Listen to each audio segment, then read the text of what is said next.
did we get into this mess? But more importantly, how do we get out of it? Join me at 7 p.m, Mondays to Thursdays on Farage, here on GB News. We will have open, rational debate. We've got to work out how Britain moves forward from this. Join us here on GB News, the People's Channel. Britain is watching. When the news happens, it happens here. And really important breaking news. Breaking news this morning. On TV, radio and online, the news starts here on Britain's newsroom. All the biggest stories and the answers that you need from across the UK and beyond. Join Britain's newsroom from 9:30 on GB News. The People's Channel, Britain's news channel. Join me, Patrick Christie's, Monday to Friday, 3 till 6. We tackle the day's news agenda like you've never seen before. It's high tempo, high octane, the most controversial topics and the best guests. You will not be able to take your eyes and ears off it. I'm not afraid to ask the questions that you really want answered. 3 till 6 p.m, Monday to Friday on GB News, the People's Channel, Britain's news channel. People in Britain, they love free speech, but they also love fair play. I don't care if I'm speaking somebody from a trade union, from the Labour Party, somebody from the SNP. And I think the viewers like to see that actually we can challenge one another, but in a positive way. We think we ask the questions that people want to ask, and often we ask the questions that we wanted to ask in Parliament but never got the chance to ask. So join us every Saturday, 10 a.m. till noon on GB News, Britain's news channel. It's all about family, being in people's living rooms, all the interaction and getting to know who our viewers and listeners are. When I was young, my dad used to say, "Nah, stop arguing." I wanted an outlet that would enable me to give my opinion. People are going through a really hard time right now, and I know that you don't feel like you're being listened to by the establishment. I came to GB News because it's the People's Channel, and I want the audience to have their say on the events of the day. We're dynamic. We do something different. Democracy shows that the wisdom of the nation is in its people. I get to travel to find out what the story is from a personal perspective. The British people aren't fools. We know when we're not being told the full story. We've got to work out how Britain moves forward from this. It's the best country in the world. The establishment had their chance. Now we're here to represent your views. Britain's watching. Britain's watching. Britain's watching. We're proud to be GB News, The People's Channel, Britain's news channel.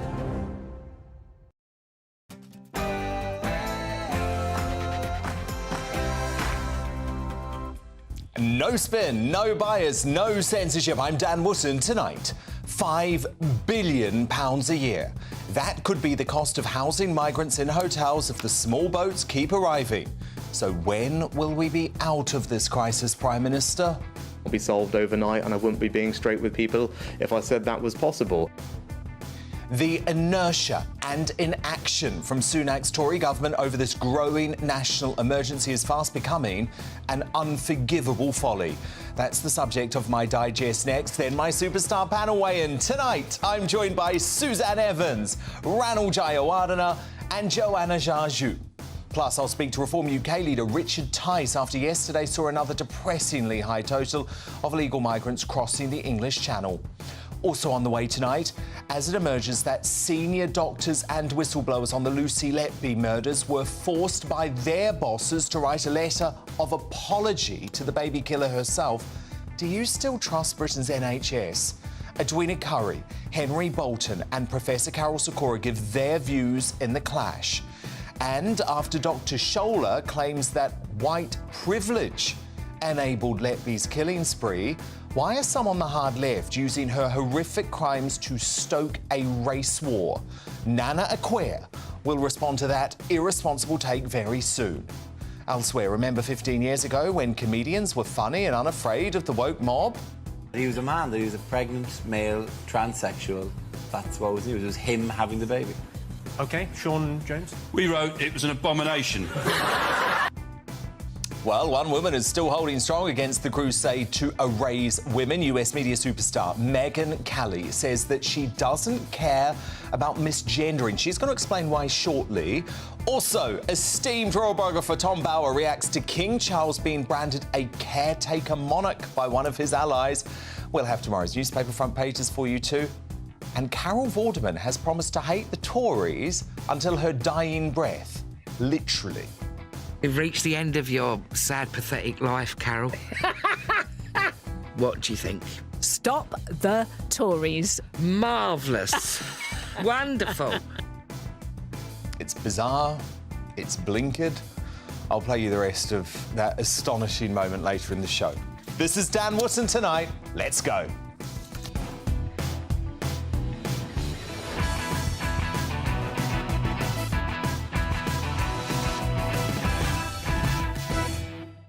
You're watching GB News, Britain's news channel, still getting over at £5 billion a year simply to house illegal migrants in hotels. That's unsustainable. My digest on it coming up straight after the news with Rhiannon.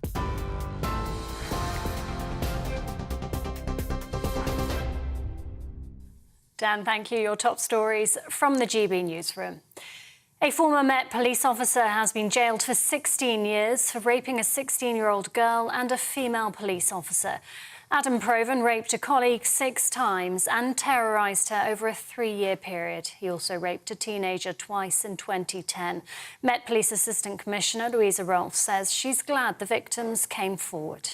I'm shocked and appalled at Adam Provan's offending behaviour, as I'm sure the public are and my colleagues across the Met. I'm so grateful for the courage and tenacity of his victims, and they should be commended for their courage, but I recognise the trauma of this case and particularly, their tenacity in pursuing it through trials.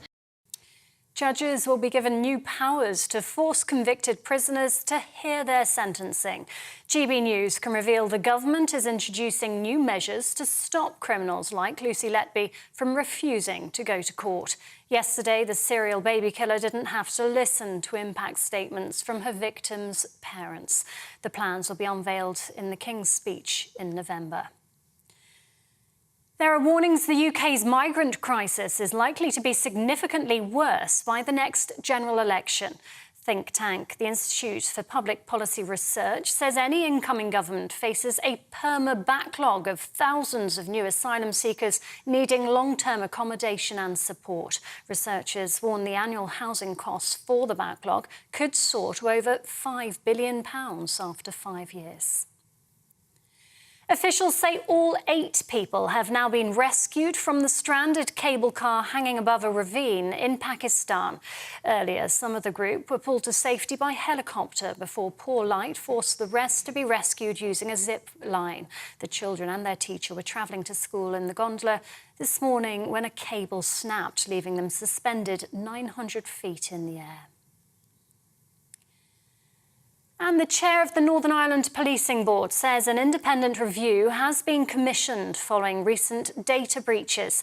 The details of serving officers and PSNI staff were published online by mistake earlier this month. A number of other data breaches have since come to light, including the loss of a police officer's laptop and notebook.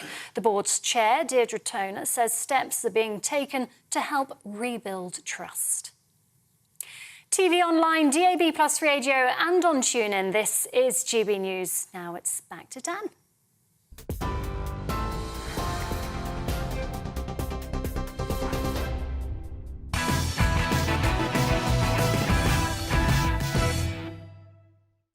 £5 billion a year. £5 billion. That is the extortionist cost estimated to house illegal migrants in hotels within 5 years if the boats are not stopped, according to the leading think tank, the Institute for Public Policy Research. That is, by the way, before you factor in the social unrest, pressure on social services like housing and education, and the price of crime connected with allowing human trafficking gangs to smuggle tens of thousands a year into our country to become part of a booming underworld. I thought that this is why the Prime Minister, Rishi Sunak, had made stopping the boats before the next election a cast iron pledge. He assured he would do what it takes, no matter what that was, even including upsetting his globalist frat bros by leaving the ECHR. But what happened? Because it's getting worse. Yesterday, as part of a code red on the channel, over 661, largely young men, flooded in via our southern border, setting a record for the year and adding to the 100,000 that have arrived since 2018. The closer we get to breaking point, the nearer the general election comes, Sunak appears to be moving the goalposts and purposefully attempting to lower expectations of solving what, and you know I've been saying this since 2021, an out-and-out national emergency. Just look at the change in his rhetoric yesterday. 25,000 migrants across the Channel under your watch. We hear from the outside that the civil war in the Home Office. This isn't going to be sorted by the next election, is it? So I want it to be done as soon as possible, but I also want to be honest with people that it is a complex problem. There's not one simple solution and it can't be solved overnight, and I wouldn't be being straight with people if I said that was possible. That was mealy-mouthed. The problem for concerned Brits, which I know you are, is what is the alternative? Just look at influential left-wing union baron Mick Lynch insisting there is no such thing as an illegal migrant. Every worker has the same rights as every other worker and should be on the same set of terms and conditions. And that's whether you've been here as a migrant for a long time with your family or whether you're a new migrant seeking to come into the country, whether it be on a boat or whether it's on an airplane or whatever. Nobody is illegal. Nobody should be discriminated against.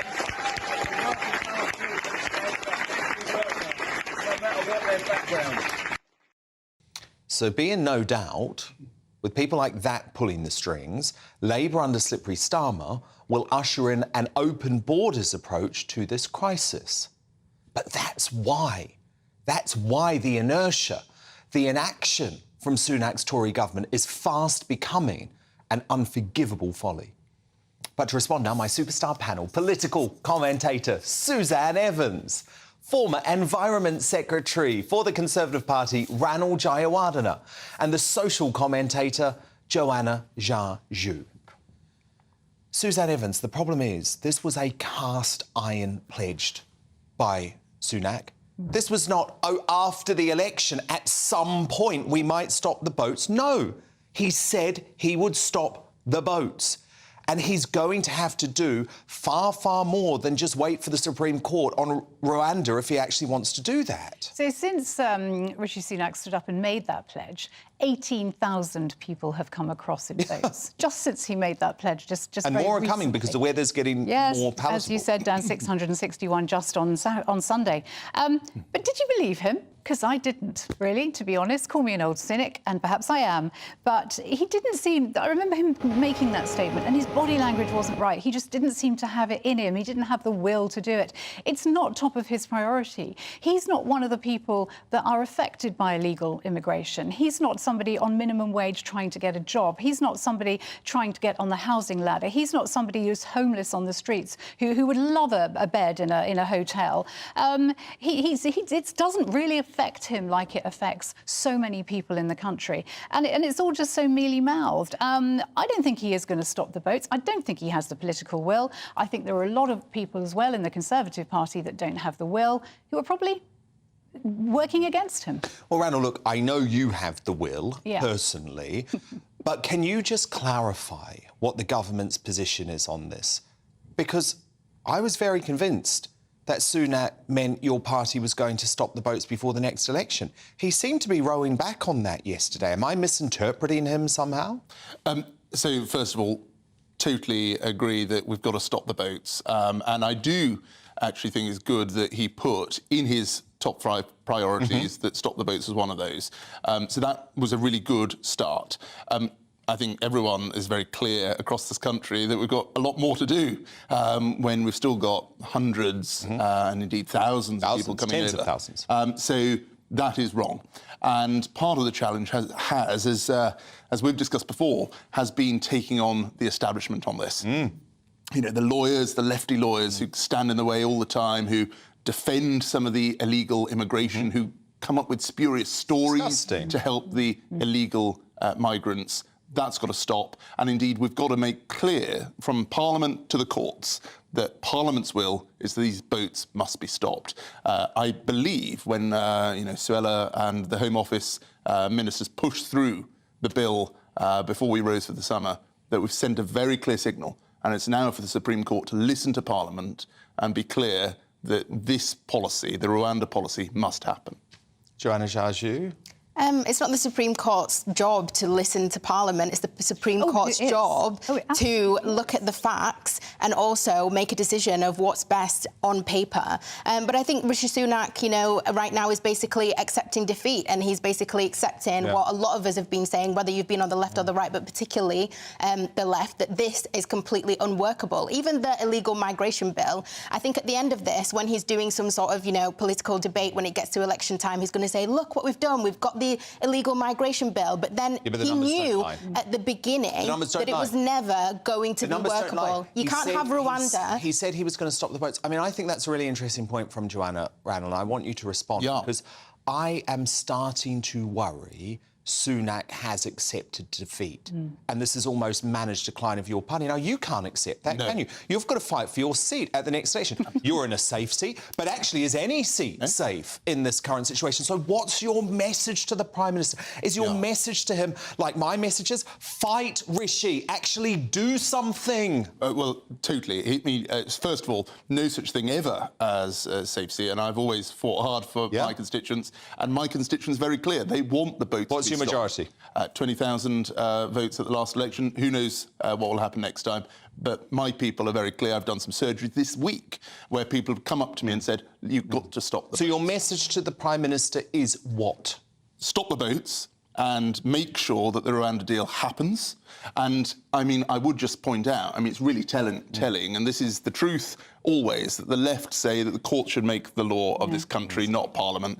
We've heard it again today. You know, courts do not make the law. Parliament Susan, that's why you campaigned so hard to leave the EU. Absolutely, and Parliament is supreme. You know, Parliament makes the law. It's then for the courts to roll out and enforce that law. It's not, I'm sorry to interrupt you there, Joanna, but that is, it's not the other way around that you suggested. Absolutely. And some of us always knew that fighting for Brexit was only going to be at the very beginning of the fight, that leaving the European Union... It was the beginning, not the end. Was absolutely the beginning, because what we've got a whole host of other organisations. The problem with Rishi Sunak now is he's going to get to a point where he's going to do a Boris and he's going to say, I've got, basically like when Boris said he had this oven-ready deal, he's going to get to a point where he's not even halfway to getting this over the line, and he's going to say, well, you know, I've made some progress, but it's the lefty lawyers that are stopping me, so you but he's also going to say, you have to re-elect me if you want me to keep going. Because the left will want to have open borders. Well, actually, the left don't want to have open borders.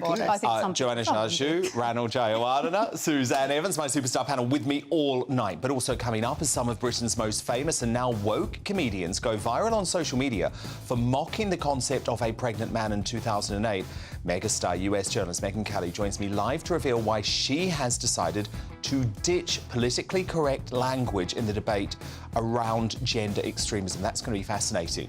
But next, in The Clash, as it's revealed that Lucy Letby's hospital bosses ignored grieving parents' pleas to bring in police over the death of their babies.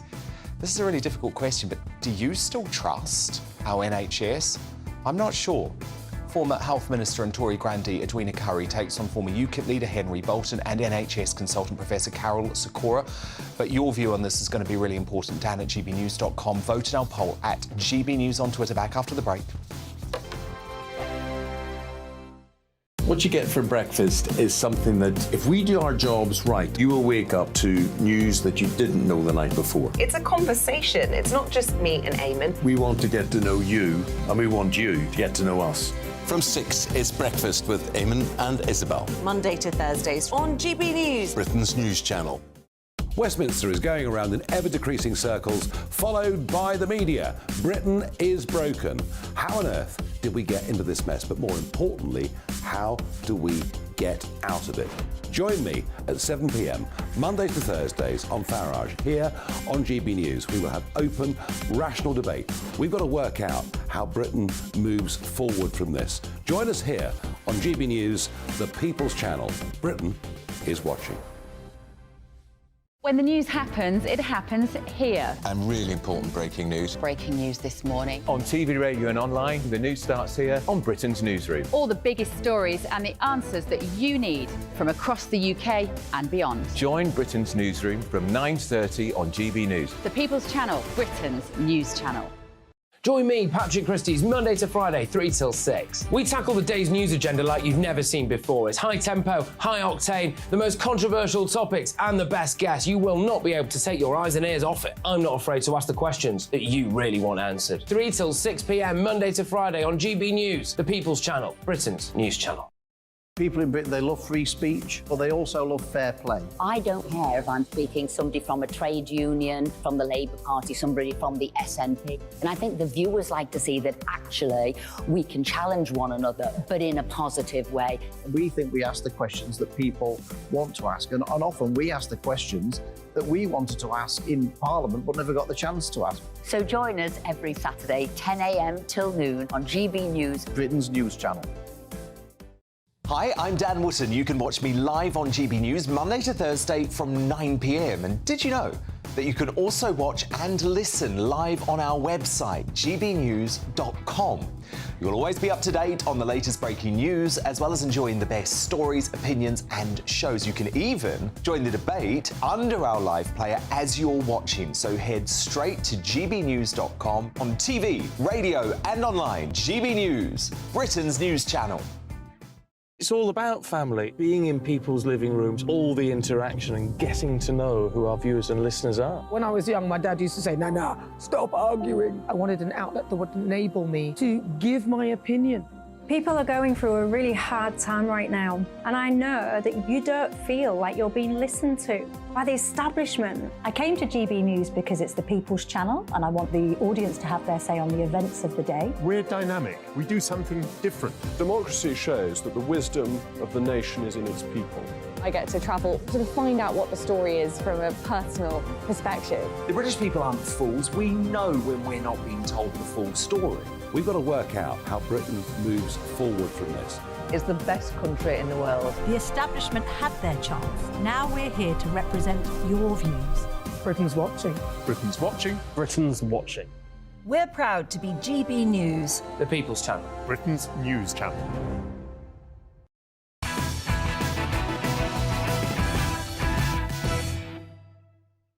Megyn Kelly and Nana Akua both on the way this hour. First, though, the clash.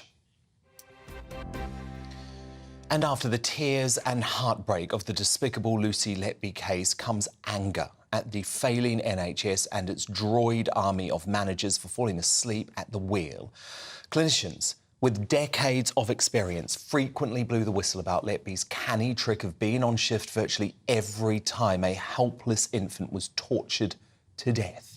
Far from ordering urgent probes, cowardice management who backslapped each other at award ceremonies as babies were literally killed under their watch, fobbed off parents, even those who were just desperate to go to the police for good reason. Pen pusher bosses, the HR frequenting squares who drown staff and bureaucracy, forced experienced doctors to write letters of apology to Letby, promising not to cause her further stress. And they escaped with their multi-million-pound pension pots before the full aftermath of their arrogance exploded, proving once and for all that the NHS is a terminally sick institution unworthy of public trust. But do you agree?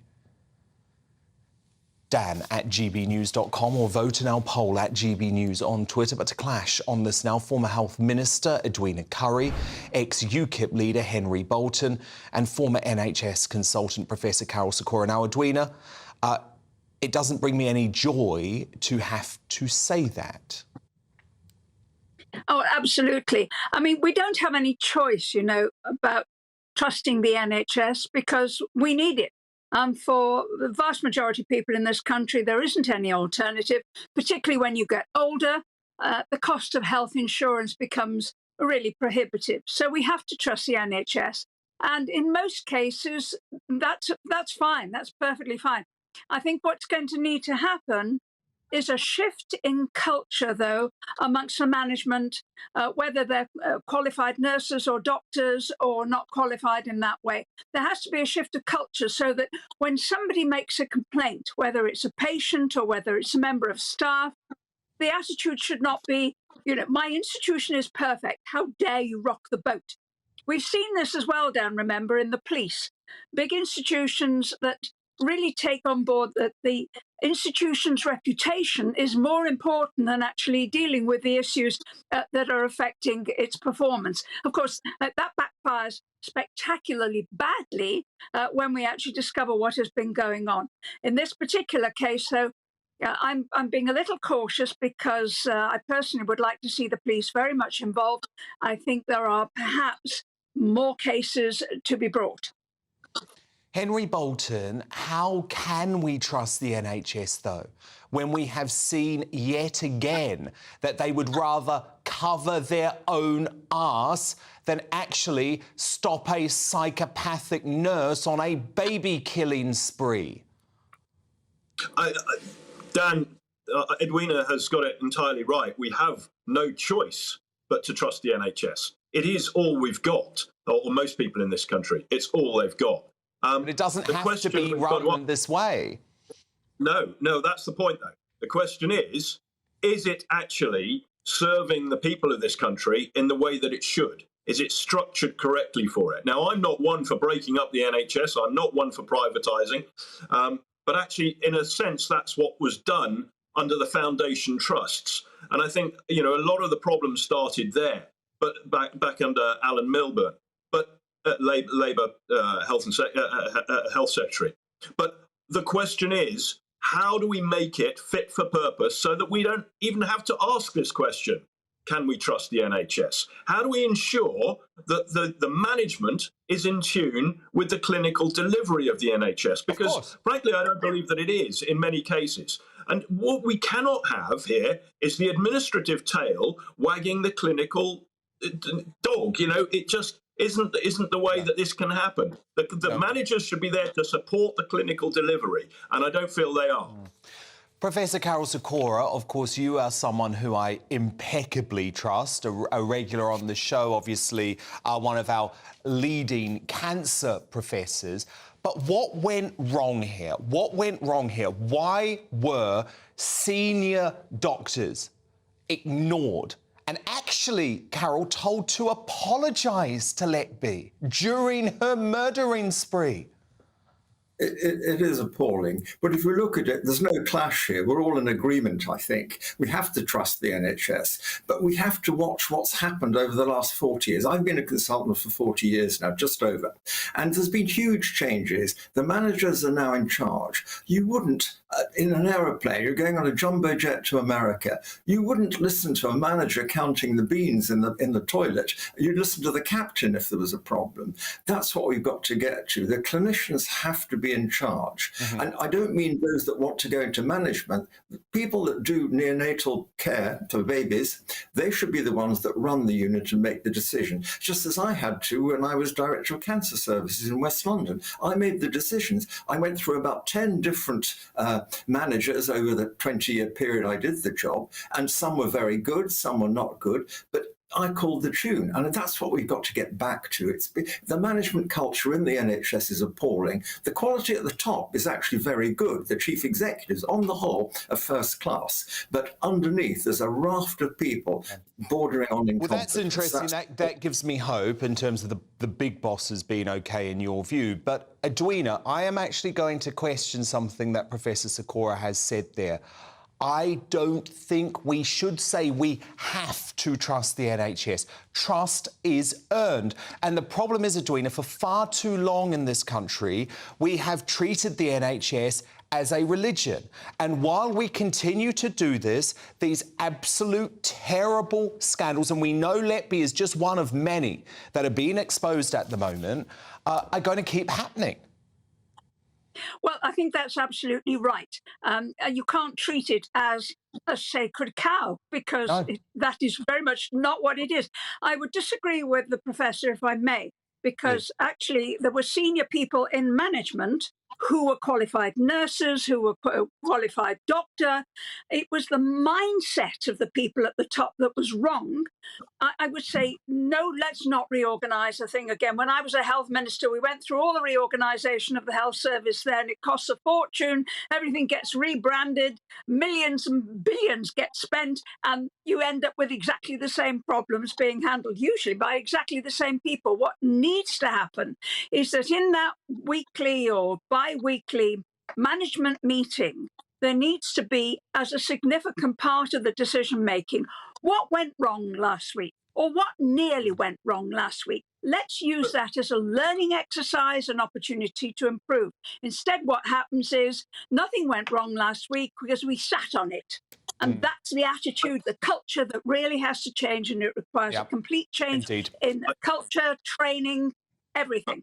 Indeed. Edwina Curry, Henry Bolton, Professor Carol Sikora, fascinating discussion. We will continue to have it here on this show, of course. But who do you agree with after the Letby murders and alleged negligence from hospital bosses? Do you still trust the NHS? Donna on Twitter writes, after working in the diabolical NHS for over 20 years as a specialist nurse, I know what goes on. Managers get rid of people they don't like, usually those who stand up to them. I'd rather stick pins in my eyes than ever work for the NHS again. Well, that is utterly damning, Donna, but a very important point. Promotional, also via Twitter, writes, don't chastise the whole organisation, which does untold good under incredibly hard conditions because of the actions of a few, however evil or negligent those actions are. And of course, I would stress again, I don't think I need to say this, there are many brilliant folk working within the NHS, but that does not excuse what has gone on here. And from Lily, having worked in the NHS for years, I have friends who are hating still being there. The days of genuine care are a thing of the past. The old matrons who kept the wards running like clockwork are gone. Now the new matrons are in it for the money. Really interesting stuff. Your verdict is now in. Wow, you're all with me. 25% of you say you do still trust the NHS. In an utterly damning verdict, 75% of you say you simply can't. And I understand why you feel that way, believe me. US media superstar Megyn Kelly and one of Britain's best journalists, Tom Bauer, still to come. First, though, the weather. Looks like things are heating up. Boxed boilers, proud sponsors of weather on GB News. Good evening, I'm Alex Deakin and this is your latest weather update from the Met Office for GB News. Tomorrow, most places will have a fine day. Some places seeing quite a bit of sunshine, others staying fairly cloudy. The warmest conditions in the south, close to this area of high pressure. We've had a bit of a north-south split today. The low further north has been bringing more clouds and a fair few showers. Still some of those around this evening, particularly across central and southern Scotland, but clearing away. So most of us will have a dry night. There'll be some lengthy clear spells, perhaps clouding over somewhat across South Wales as we head through the early hours. It'll be another warm night in the south, but a bit colder than last night further north. Temperatures certainly across northern Scotland well down into single figures. But it should be a bright start here, maybe the odd shower over the Northern Isles. We'll see more showers through the day across western Scotland and small cloud across the western half of Wales with some light rain and drizzle possible, particularly so through the morning. But a good part of southern England, eastern England and northern England seeing some decent spells of sunshine. A warmer day across the northeast of England too. Warmest in the south, 25, 26 degrees. Where it's cloudier, temperatures more likely to be in the high teens. Now Thursday's a bit of a mishmash. Rain clearing away from Scotland and Northern Ireland, brightening up here, but there is the potential for some heavy showers across the south. Just a risk at this stage. You've got plans in the south on Thursday. Keep up to date with the forecast. Still quite warm and humid here. Again, elsewhere temperatures high teens or low 20s. Bye for now. Looks like things are heating up. Boxed boilers, proud sponsors of weather on GB News. Coming up, do you remember when comedians had the balls to stand up to ridiculous things like gender extremism? He was a man, he was a pregnant male transsexual. That's what was news. It was him having the baby. OK, Sean Jones? We wrote it was an abomination. Well, 15 years on, one woman still refuses to be cowed. US media megastar Megyn Kelly joins me live shortly to explain why she's leading the fight against the war on women. But first, her sickening crimes have stopped the nation. But did Lucy Letby's killing spree go unchecked because she's white?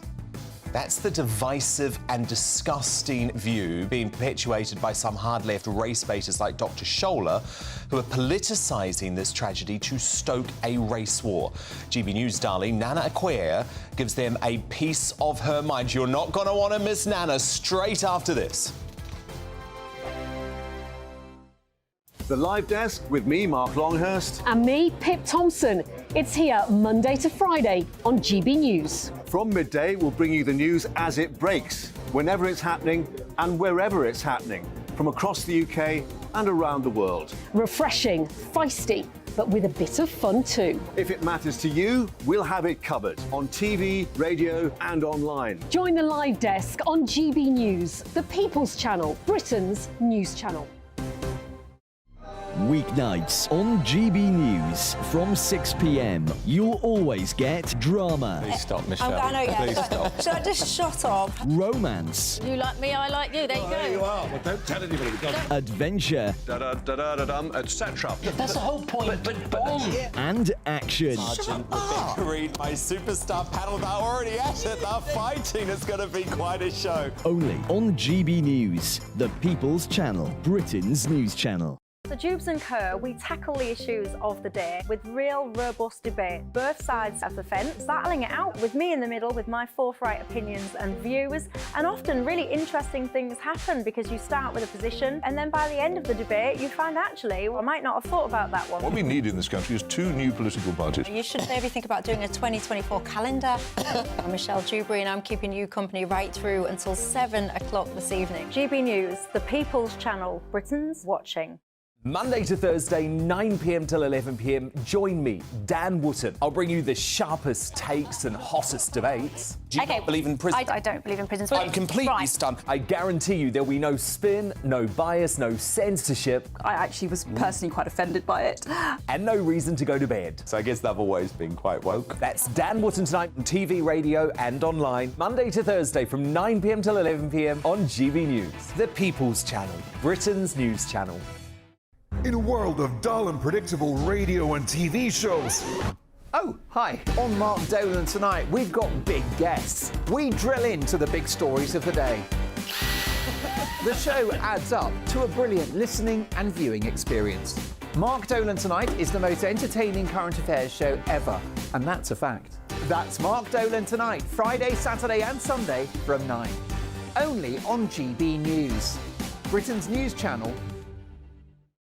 Like all families, we have arguments every now and then, but actually we agree on what the mission of GB News is, and that's the most fundamentally important thing. GB News provides the kind of platform that lets all voices be heard.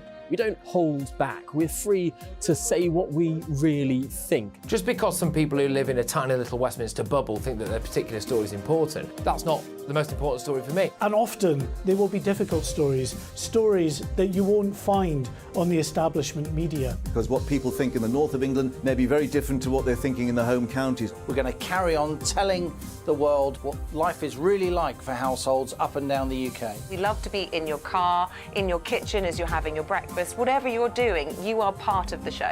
If it matters to you, it matters to us. Britain's watching. Britain's watching. Britain's watching. We're proud to be GB News, the People's Channel, Britain's news channel.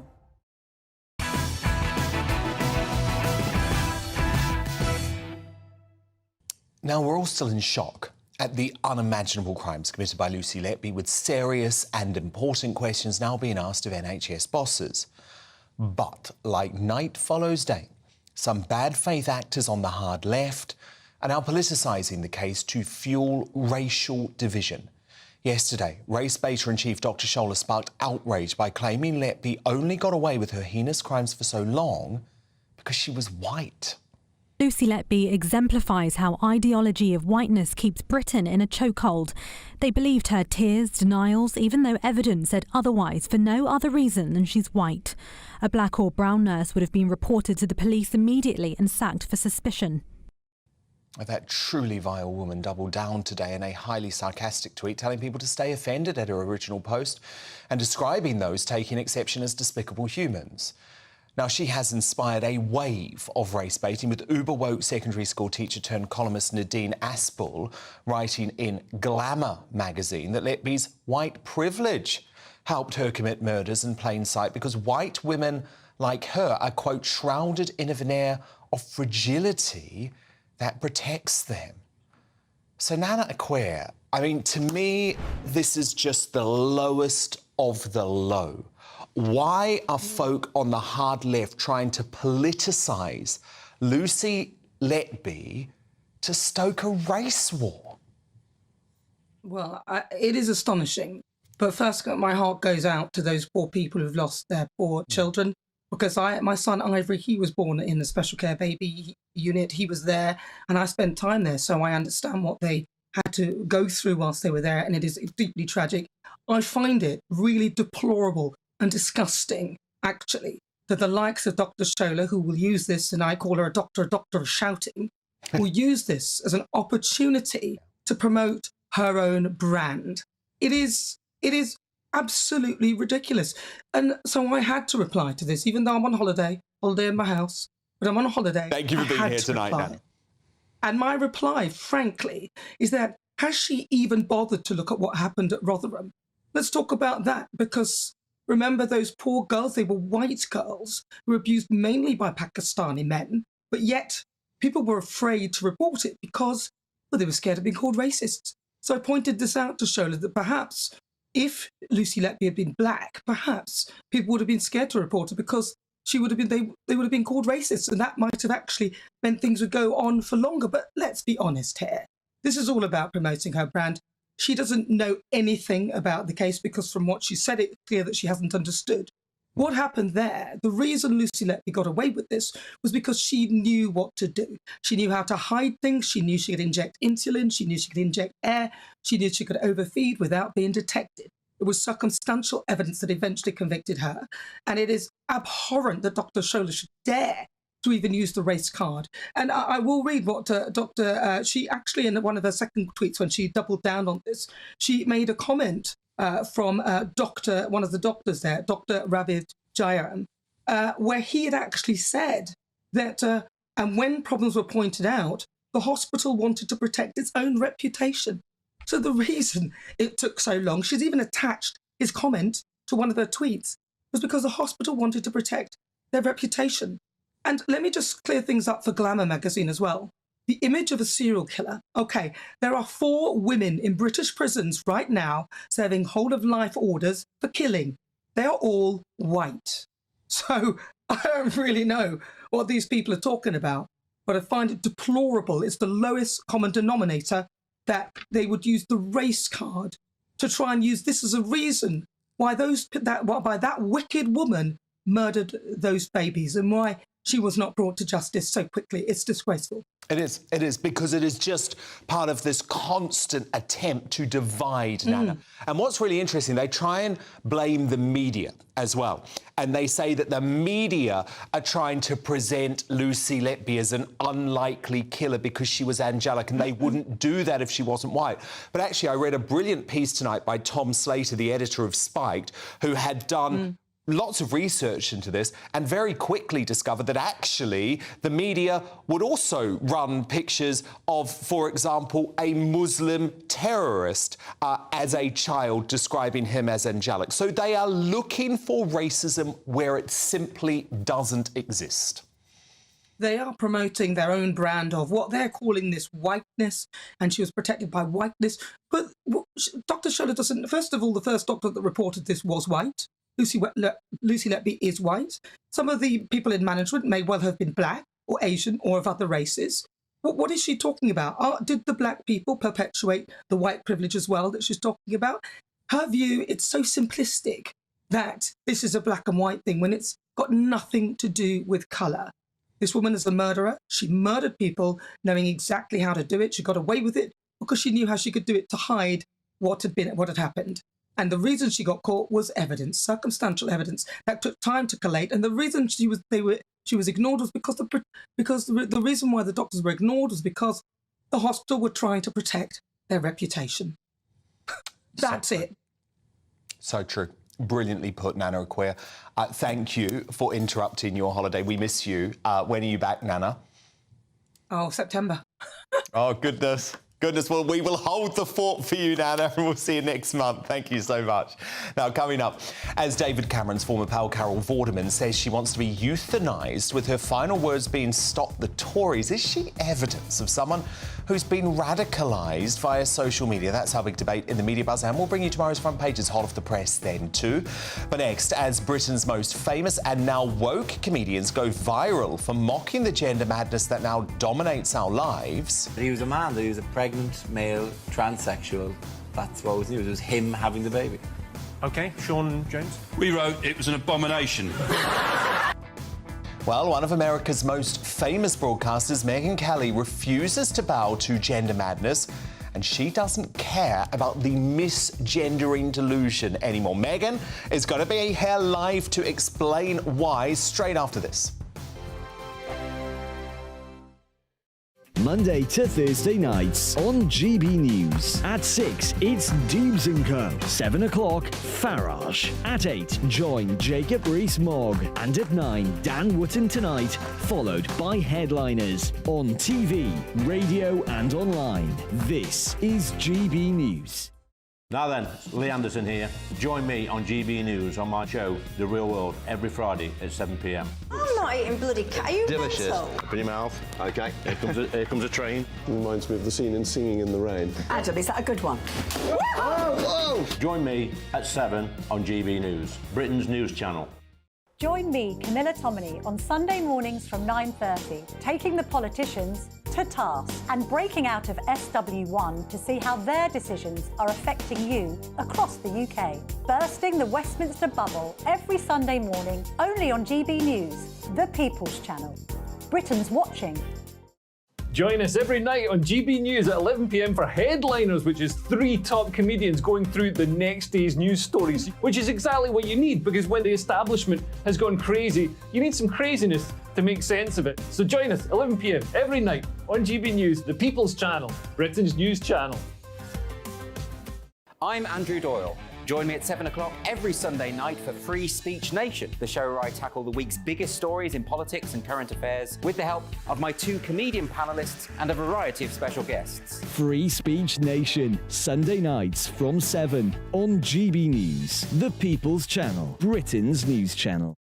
Every Sunday from 11, join Michael Portillo. There'll be topical discussion, looking at the week before and the week to come. So kick back and relax at 11 a.m. on Sundays on GB News with me, Michael Portillo. GB News, the People's Channel, Britain's news channel.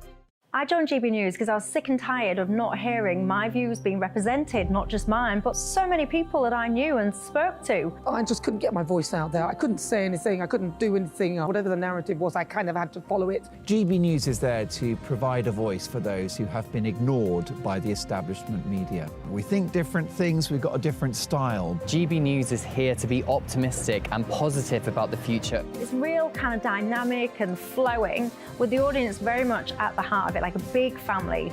Here at GB News, we talk about the things that matter to you. Hearing the voices from right across our towns and cities, especially our towns. All sides of the argument represented with a heavy dose of opinion. We're on a mission here to make a difference. And the GB News family really is here for you, and whatever time of day you can watch or listen. Britain's watching. Britain's watching. We're proud to be GB News, the People's Channel, Britain's news channel.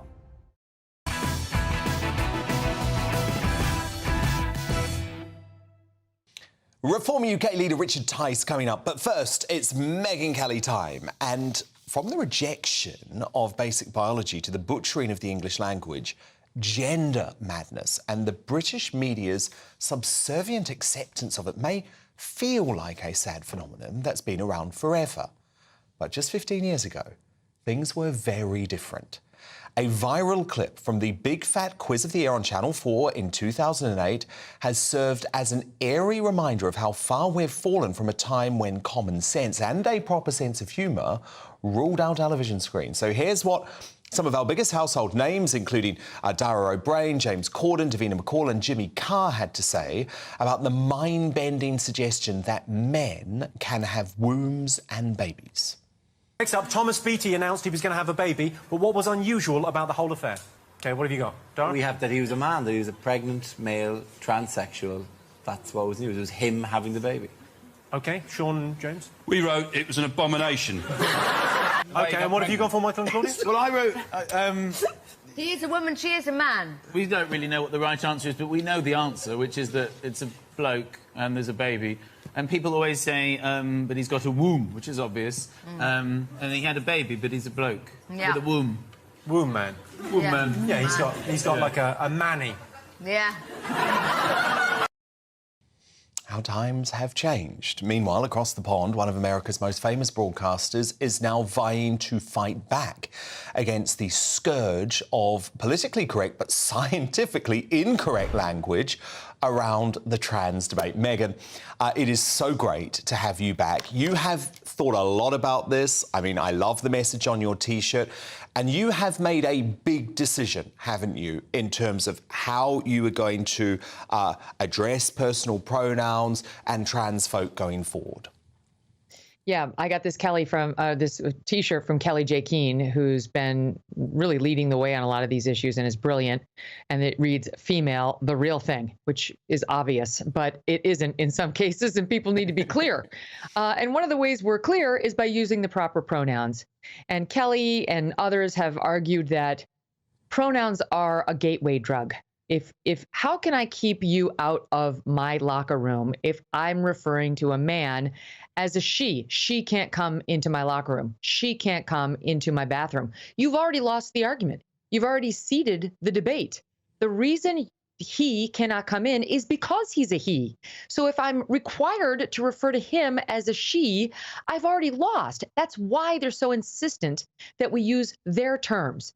And over and over again, what we see is biological girls and women getting hurt, getting the short end in fights with biological men. These are like, I'm arguing, via surrogate with people like Rachel Levine, who's the HHS secretary, one of the administration officials within the Department of Health and Human Services here. It's a man. He lived as man for 54 plus years. He got married. He had children. He went through medical school as a man. And then in his mid-50s, he declared himself a woman. Now he's an admiral. He's high up in the administration, and he keeps calling himself the first woman to do this, the first woman to. No, you're not. You're not. You're a man.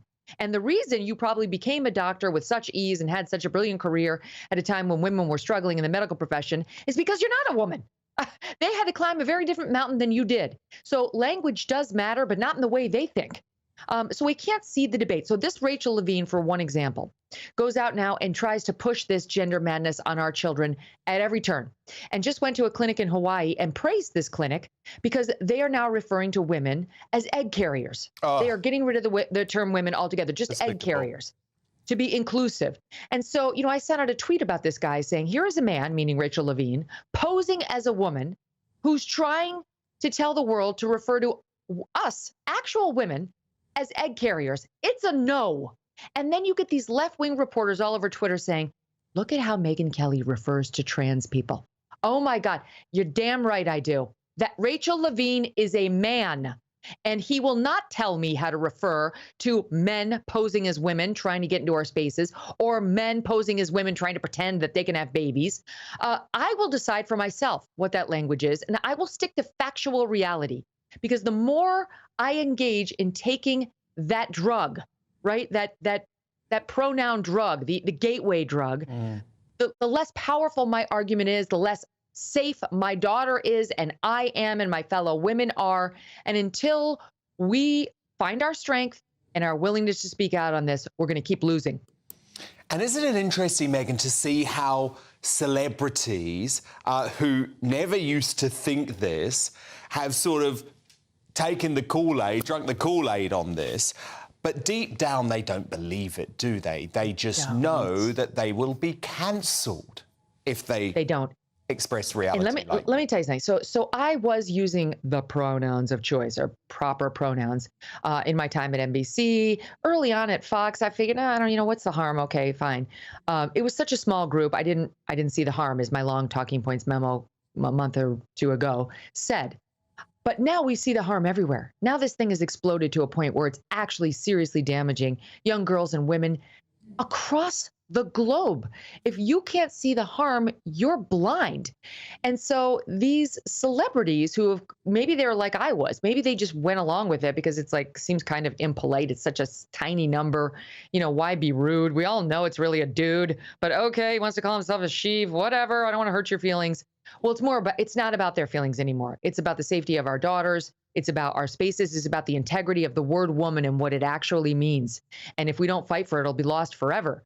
And so those celebrities need to do what I did, I think, which is go back to reality. Kelly J. Keane came on my show and she urged me months ago to consider dropping the preferred pronouns, which I was still using relatively recently. And I was like, and you know what, Dan, as soon as I did it, I felt liberated. It was like, think of how you struggle when you look at who you know. I mean, let's take Caitlyn Jenner. We know that Caitlyn Jenner lived all of Caitlyn's life as a man. And I have nothing against Caitlyn Jenner. I think Caitlyn Jenner's been an ally on a lot of these issues. But Caitlyn Jenner is, in fact, a biological man. And when you try to refer to Caitlyn Jenner as a she, you stutter, you stop, your brain has to do some processing to get you to she because you know it's actually a biological man. Once you get rid of that, it is liberating. Yeah, totally. The truth just flows off of your tongue and you realize I'm home. Yeah, and the whole they thing, I cannot do, you know, Sam Smith, they. No. Because as well, you're not only butchering science, you're butchering the beautiful English language that has been developed over hundreds of years. But look, Megyn, I want to quickly talk about politics too, because this big announcement from Donald Trump this week, he's not going to be part of any of the Republican presidential debates. He's so far ahead, isn't he? He says the public knows who I am and what a successful presidency I had. He's branded his recent poll results as legendary. From Trump's point of view, Megyn, was this a sensible move? I think so. I don't think he would have done poorly or lost ground if he had shown up at the debates. I don't. He's just too powerful a force and he's very good on the debate stage, and I think it would have worked to his benefit.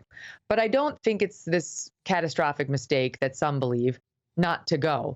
He's 46 points ahead. I mean, that's what Joe Biden is ahead, basically, in the Dem race, and he's not going to debate either. He's treating himself, Trump is, as sort of the presumptive nominee, almost as an incumbent president who wouldn't take on all comers. It's his for the taking. And all these other guys are vying for the VP spot is essentially what he's trying to project. And I get that messaging. I mean, I don't remember a race in modern history in which the frontrunner for the party nomination has been 46 points ahead. There's never been one where the person went on to lose the nomination. So I understand perfectly what he's trying to project, and it's based in reality. And I think really, because NBC followed up with him on does he mean all debates? And he reportedly told them the first two, the Fox News debate and the Fox Business debate, and we'll see after that. And I think that's smart because he's going to wait to see what happens to his numbers. Yeah, I think it is smart. I have to say, though, absolutely gutted from a personal point of view. My goodness, I was looking forward to Trump being back on the debate stage, Megyn. I remember that night when you and Trump went toe-to-toe on the debate stage. It's epic TV. So I think from an entertainment point of view, we're missing out. But politically, I completely understand it. Megyn Kelly, thank you so much. Host of the brilliant Megyn Kelly Show, which, of course, you can find on YouTube and as a podcast. Really recommend you subscribe. Now, coming up, Britain's leaky borders beamed across the world. An illegal Channel migrant proves how easy it is to land on our shores and score a luxury hotel stay as he documents it on TikTok. So do we desperately need to implement a pick-up and take-back scheme as a serious deterrent? Reform UK leader Richard Tice is going to be in the studio to explain how you can do that. But next, Lucy Letby has finally faced justice for her sickening crimes, but as her hospital bosses face serious questions, has the woke NHS become too obsessed with diversity quotas and bureaucracy to care for patients? That's our big debate. We'll also have tomorrow's newspaper front pages hot off the press and Tom Bauer all live in the next hour. Don't go anywhere. The temperature's rising. Boxed Solar, proud sponsors of weather on GB News. Good evening, I'm Alex Deakin and this is your latest weather update from the Met Office for GB News. Tomorrow, most places will have a fine day. Some places seeing quite a bit of sunshine, others staying fairly cloudy.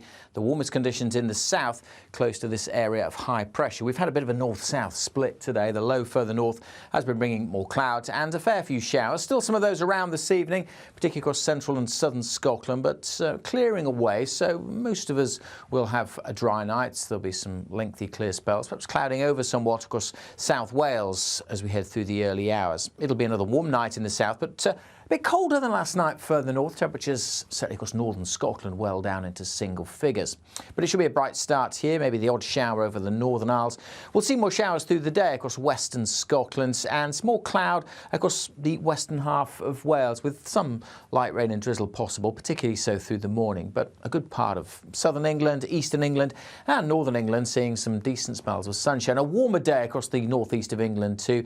Warmest in the south, 25-26 degrees. Where it's cloudier, temperatures more likely to be in the high teens. Now Thursday's a bit of a mishmash. Rain clearing away from Scotland and Northern Ireland, brightening up here, but there is the potential for some heavy showers across the south. Just a risk at this stage. Got plans in the south on Thursday. Keep up to date with the forecast. Still quite warm and humid here. Again, elsewhere temperatures high teens or low 20s. Bye for now. The temperature's rising. Boxed Solar, proud sponsors of weather on GB News.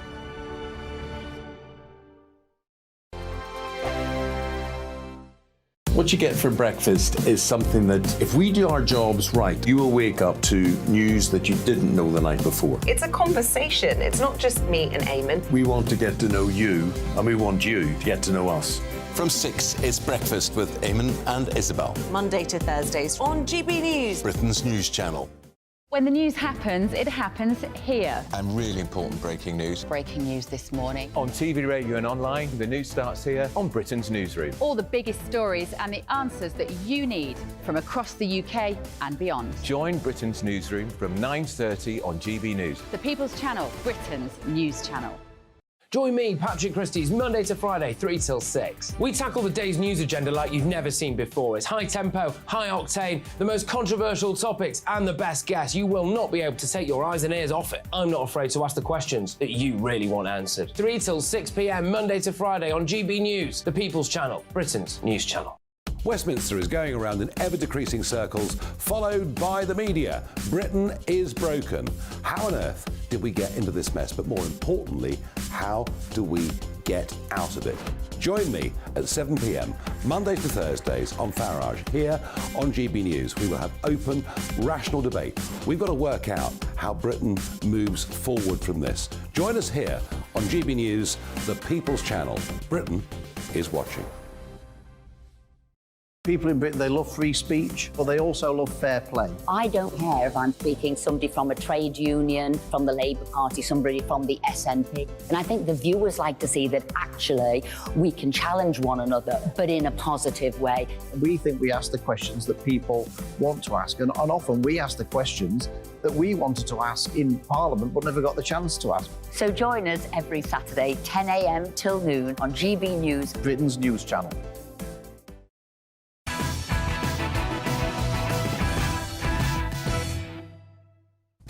It's 10 p.m, I'm Dan Wootton. Tonight, a chilling campaign of child murder happening at the heart of where lives are meant to be saved. After Lucy Letby finally faced justice, questions remain over the hospital bosses who systematically shut down whistleblowers. So, is the NHS obsessed with its own reputation instead of patient care? And should these execs be hauled in front of a judge to give evidence in a statutory inquiry? That's the big debate with my superstar panel next. And tonight, I'm joined by Suzanne Evans, Ranil Jayawardena and Joanna Jarju. Plus, Reform UK leader Richard Tice demands accountability from what he calls the National Cover-Up Service. And he'll react to an infuriating TikTok where an illegal migrant showcases the 5-star treatment being afforded to those who land on our shores illegally. Also coming up, vitriolic Carol Vorderman wants these to be her final words on her deathbed. You've reached the end of your sad, pathetic life, Carol. What do you think? Stop the Tories. So, has the former Countdown presenter been radicalised by hate on social media? We'll discuss that in the Media Buzz. And after being branded a caretaker monarch, it's been revealed that King Charles has permanently lost his former top aide, Michael Fawcett, despite being cleared by cops over the Cash for Honours inquiry. So I'll ask esteemed royal biographer Tom Bower about whether the King is running out of trusted allies, plus what's going on between this rumoured showdown between King Charles and Harry. There'll also be a new Greatest Britain and Union jackass before the night is out, and we'll have the first front pages for you hot off the press in mere moments, right after the news headlines with Rhiannon Jones.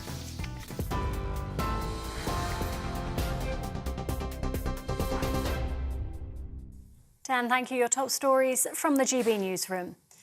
A former Met police officer has been jailed for 16 years for raping a 16-year-old girl and a female police officer. Adam Provan raped a colleague 6 times and terrorised her over a 3-year period. He also raped a teenager twice in 2010. Met Police Assistant Commissioner Louisa Rolfe says she's glad the victims came forward. I'm shocked and appalled at Adam Provan's offending behaviour, as I'm sure the public are and my colleagues across the Met. I'm so grateful for the courage and tenacity of his victims, and they should be commended for their courage, but I recognise the trauma of this case and particularly, their tenacity in pursuing it through trials. Judges will be given new powers to force convicted prisoners to hear their sentencing. GB News can reveal the government's introducing new measures to stop criminals like Lucy Letby from refusing to go to court. Yesterday, the serial baby killer didn't have to listen to impact statements from her victims' parents. The plans will be unveiled in the King's speech in November. There are warnings the UK's migrant crisis is likely to be significantly worse by the next general election. Think tank, the Institute for Public Policy Research, says any incoming government faces a perma-backlog of thousands of new asylum seekers needing long-term accommodation and support. Researchers warn the annual housing costs for the backlog could soar to over £5 billion after 5 years. And elsewhere, officials say all 8 people have now been rescued from the stranded cable car hanging above a ravine in Pakistan. Earlier, some of the group were pulled to safety by helicopter before poor light forced the rest to be rescued using a zip line. The children and their teacher were travelling to school in the gondola this morning when a cable snapped, leaving them suspended 900 feet in the air. This is GB News across the UK, on TV, in your car, on digital radio and on your smart speaker by saying play GB News. Now it's back over to Dan.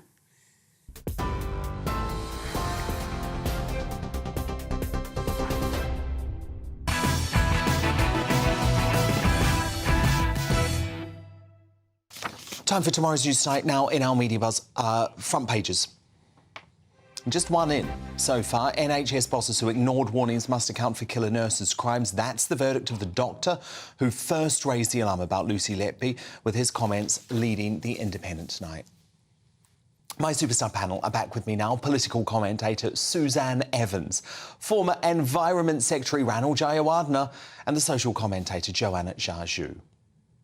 Now, all eyes on the Lucy Letby atrocity are now rightly turning to the woke-riddled NHS bosses who proved out of their depth as babies were murdered on their watch. The pen pushing fat cats on bloated 6-figure salaries and multi-million-pound pensions ignored calls from experienced clinicians that demonic Letby was likely killing infants. Like brave whistleblower Dr. Ravi Jayaram, who is now calling for a statutory inquiry into Letby's killing spree, which would force the incompetent airhead NHS management to appear in person and give evidence. There have been other inquiries into NHS scandals, which have been statutory full public inquiries. Why on earth would this be announced as a non-statutory inquiry? Well, the Prime Minister argues it'll be much quicker. Is the priority speed? I would much rather have an inquiry that asked the right questions and took as much time as it needed to get the right answers. Dr. Jayaram is right. the cowardice management who not only allowed Letby to run riot but forced clinicians like him to write a grovelling letter to her and apologise for causing her stress, need to face the music. 7 babies at least died on their watch. But they've also tarnished the failing NHS and depleted what little trust we had left in it after COVID and a succession of other cover-ups. The envy of the world? I mean, maybe at one time, but the once great health service is now drowning in its own woke obsession and box-ticking bureaucracy. And until senior executives like those involved in the Letby case are held accountable through a statutory inquiry, and make no mistake, the health service is full of creatures like these, the NHS will continue dying a deserved, slow and very painful death. And Suzanne Evans, you can tell I'm furious about this because, believe me, there's many more cases like this. There are many more cover-ups going on within the NHS. Yeah, there absolutely are. I mean, I've had some very limited experience of this when I was a councillor and we did an investigation into NHS Croydon.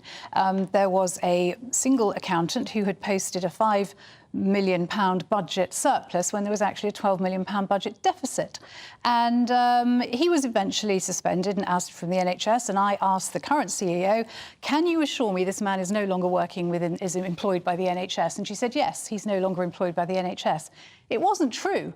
He was still working as a freelance external consultant. Because I'd used the word employed as opposed to working for. And they moved them all around. This is the kind of cover-ups but we saw that with the Letby case. They just moved them around. So you're with me, though, aren't you? You say we actually can't trust the NHS and there has to be a major blowing up of our There needs to be a major blowing up. There absolutely needs to be a statutory inquiry. These people need to be hauled over the coals and made to account for themselves, or else it's just going to happen again. But I can almost tell you, Dan, what's going to happen, what the outcome's going to be. It's going to be that dreadful phrase, lessons learned.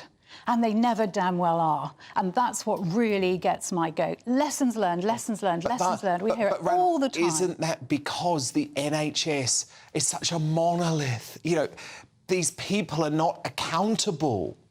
Yeah, I mean, I think you're right. Part of it is lack of accountability, and NHS England is totally separate now as a result of reforms from 2012 from government. And, you know, now you've got a crazy position that Parliament, government, is meant to work on behalf of the people, is meant to be able to direct organisations like the NHS, and we can't because they're now accountable for themselves to their own independent board.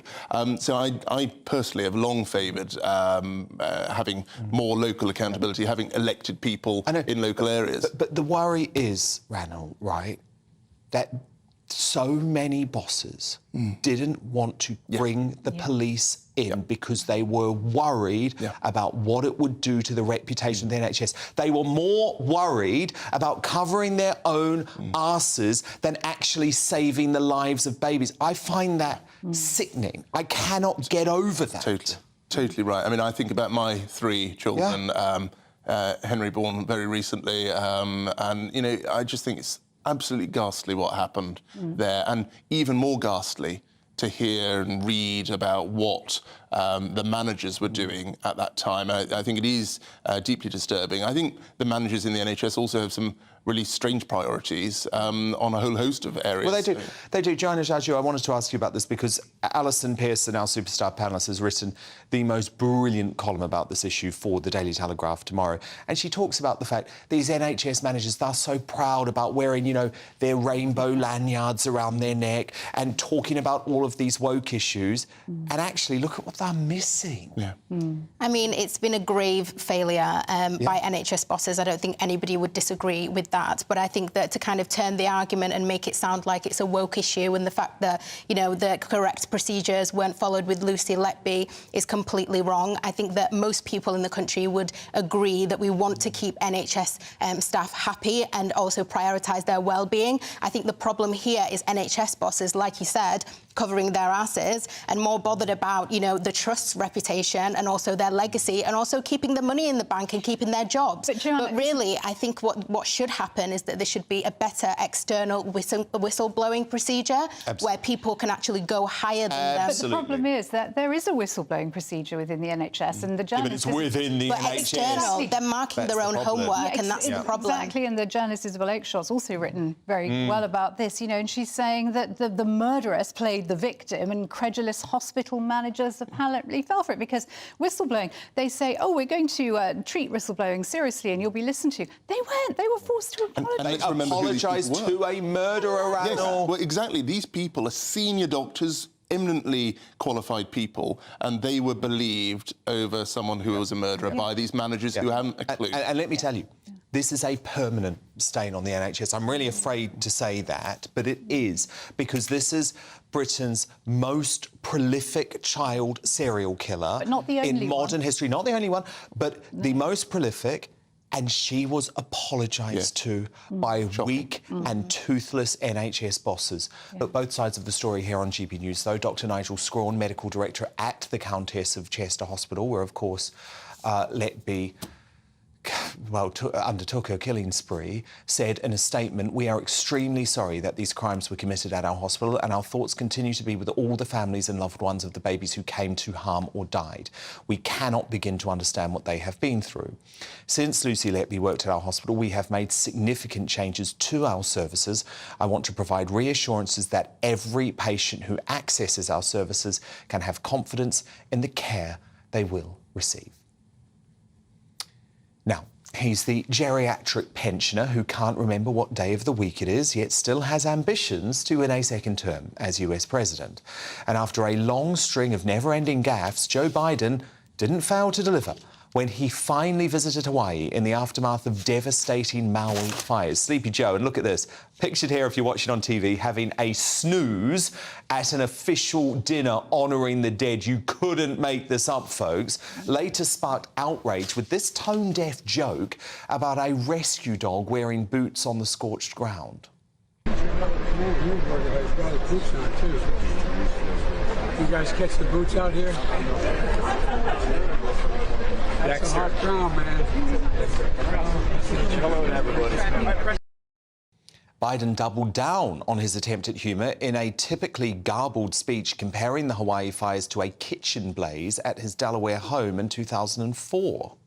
We have a little sense, Jill and I, what it's like to lose a home. And lightning struck at home. Almost lost my wife, my 67 Corvette, and my cat. Smoke is so thick from the windows out, it was that thick inside the home.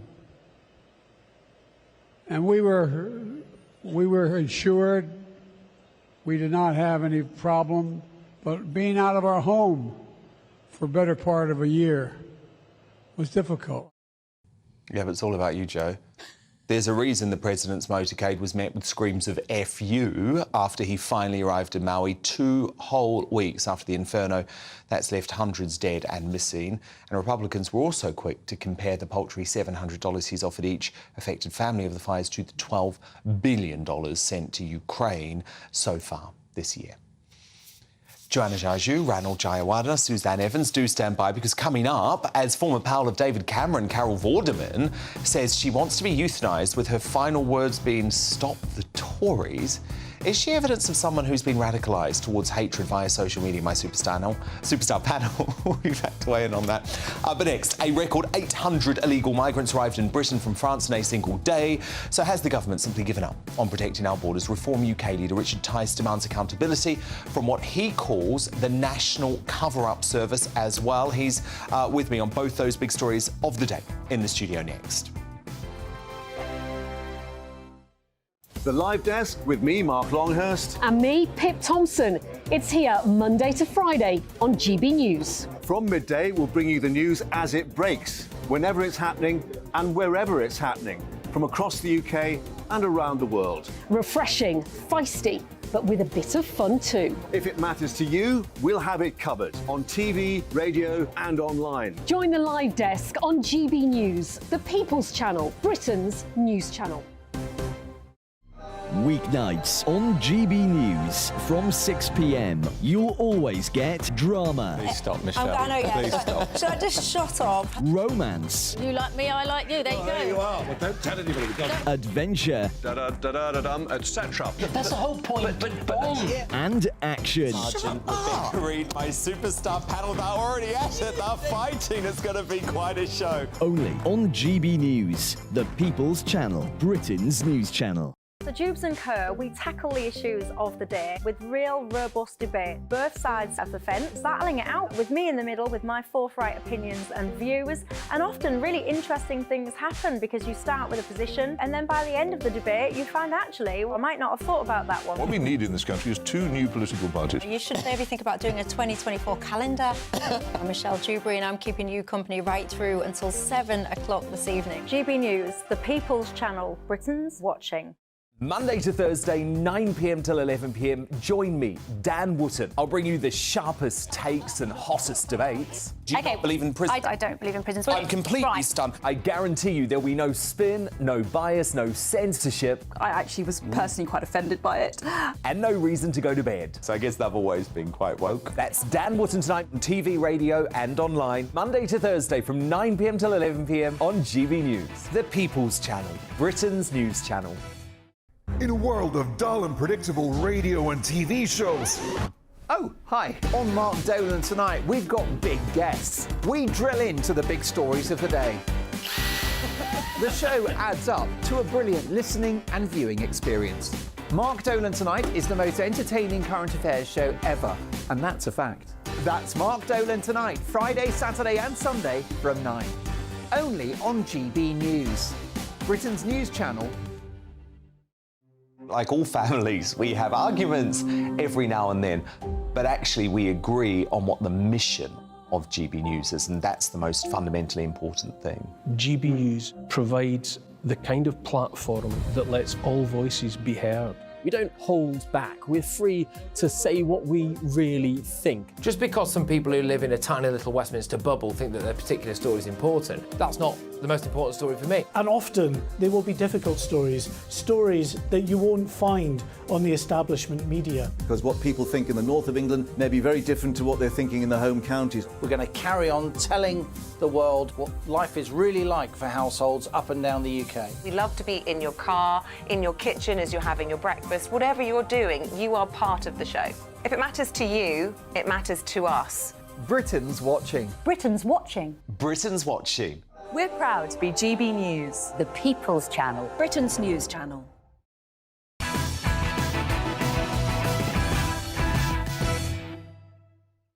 Esteemed geographer Tom Bauer still to come this hour, but first, Reform UK leader Richard Tice and an illegal Channel migrant has shown the world just how easy it is to get into the UK after posting a series of damning TikTok videos documenting his journey to our shores. Presumed Afghan national Rahit Popal is first seen aboard a high-speed train travelling across France with 2 pals before he pops up again smiling and laughing aboard a dinghy destined to the UK, and in a final insult to the British public, there he is, relaxing and watching television in a luxury English hotel, most likely paid for by you and me. This comes after more than 200 illegal immigrants crossed the Channel today, joining the near-record 661 who landed on our shores yesterday. So, Richard, these TikTok videos are utterly infuriating because this is the message now that we are sending all around the world. You arrive in this country and you're going to be put up, potentially in perpetuity, by the way, at a cost of £5 billion a year in a luxury hotel. Let's be very clear what these TikTok videos are. They are advertising, a form of advertising. Come to the UK and all will be wonderful. We are the land of milk, gold and honey. Someone else will pay, will clothe you, will feed you, will heat you, will clean your rooms. And so don't be surprised when all of a sudden there is an ever greater magnet of people who say, well, I know you go on holiday in France, but actually France is not good enough for me. Yes, it's a safe country, but we'd like to be even safer in the ever generous, ever exploited, ever manipulated United Kingdom. And it's us, all of us, taxpayers. We're the only people paying it. But think about this, right? you think that the people smugglers are making huge profits. That is nothing compared to the £1 billion plus profits alone being made by the vested interests, all of the people involved in the supply chain on this side of the channel. That's one of the reasons that this won't stop. The other reason that Sunak has gone all soft and gooey and wobbly is because he hasn't got the guts and the courage to do the only thing that will stop the boats down. I've talked about it before. I know I'm right. It's what Tony Abbott did 10 years ago in Australia. You pick up and you take back or push back. Exactly, a turn back policy. And I want to talk to you about this because I've been advocating it for a long time too. Can you talk about the specifics of how it would work? How would a turn back policy... It's very simple, actually. It's remarkably simple. So in the same way that currently the border force cutters pick the illegal migrants out of the dinghies and put them into the boat, they bring them currently to Dover. You basically just turn round, reset your compass, and you head to Dunkirk, or you head to Calais, and you offload them there. And you rely upon two critical international treaties. The first one is the 1974 Safety of Life at Sea, and then the second one is the 1982 UN Convention of Law at Sea. And there are clauses within those treaties that give us the legal international right to do that. And there's nothing France can do about it. And that will stop the boats. I know. And he's not even talking about it. No, the truth is, he's a gutless coward, and it's the British people who are paying the bill, and I'm frankly sick to death of it. No, well, I agree, actually. Look, I have to speak to you about Lucy Letby and this atrocious, appalling situation which the NHS appears to have covered up. The parents now of a baby killed by Lucy Letby have said tonight, Richard, that they got a, quote, total fob-off from the hospital, which has, of course, intensified these demands for a statutory inquiry into her crimes. Now, this couple, whose newborn son was murdered and his twin poisoned, said they tried to meet the hospital's medical director on several occasions, but you're not going to believe it, their calls went unanswered. They are the parents of a victim of Letby being ignored by the NHS. And it's heartbreaking, it's tragic, it's horrific. But I'm afraid we shouldn't be surprised. The Health Service own ombudsman, in a report this summer, he said there is a culture of cover-up and ingrained defensiveness. And that's why, frankly, I now term it the National Cover-Up Service. Wow. It is simply not good enough. It requires... That's a big call. It is a big call, but I tell you what, we are all utterly sick and tired of hearing, oh, there's going to be an inquiry. We're going to learn the lessons. It'll never happen again. The only thing you know is if we carry on like this, the only thing that will happen is that terrible things will happen again, and they will be covered up once again, because this is a health service that believes that you hear all about their lovely sort of well-being and looking after the staff. What about looking after the patients? What about telling the truth? What about learning from when mistakes... Look, we all make mistakes, but what you do is you admit it, you learn from it, and you don't do it again. You don't cover it up and pretend that it didn't happen, not talk to the grieving, bereaved parents in this situation. Time and time again, we hear about this. And I think, once again, the British people are sick and tired of this incompetence. OK. Well, you say Rishi Sunak needs to be brave on the boats policy. I put it to you, why don't you be brave as Reform UK leader and actually say, if you were to come to power, you would scrap the National Health Service and actually create something new? Actually, what I would say is, I've always said it needs fundamental reform from top to bottom, and you've got to welcome the use of the private sector and create a sense of competition, always still free at the point of delivery, but we have to be honest. Even GP? Across the board. Let's remember, look, the truth is GPs are already privatised. They're essentially self-employed. You have to welcome competition, free at the point of delivery, but let's be honest, we have some of the worst health outcomes in the developed world, certainly across the whole of Europe, in particular for cancer. You've had Carol Sakura on, I know, and it's just not good enough. And we've got to be open and honest and accept that we have to do so much better. but that starts at the root cause. There are many great people on the front line who are being let down by people in the back offices, the leaders. Far too often, when there's a real screw-up, frankly, the senior managers, the bosses, they just get sidelined or sifted out. They don't get fired. No, they go and get a promotion in another trust elsewhere in the country. They're predicted. They're all predicted. Reform UK leader Richard Tice, absolutely brilliant to have you in the studio tonight. Thank you so much. Both sides of the story on GB News. So former medical director of the Countess of Chester Hospital, where, of course, Letby committed her crimes, Ian Harvey, says, I know how desperate the parents are for answers and I will help them as best as I can at the public inquiry. I am sorry they felt fobbed off. I wanted to give detailed and accurate answers. This was difficult while reviews and investigations were taking place.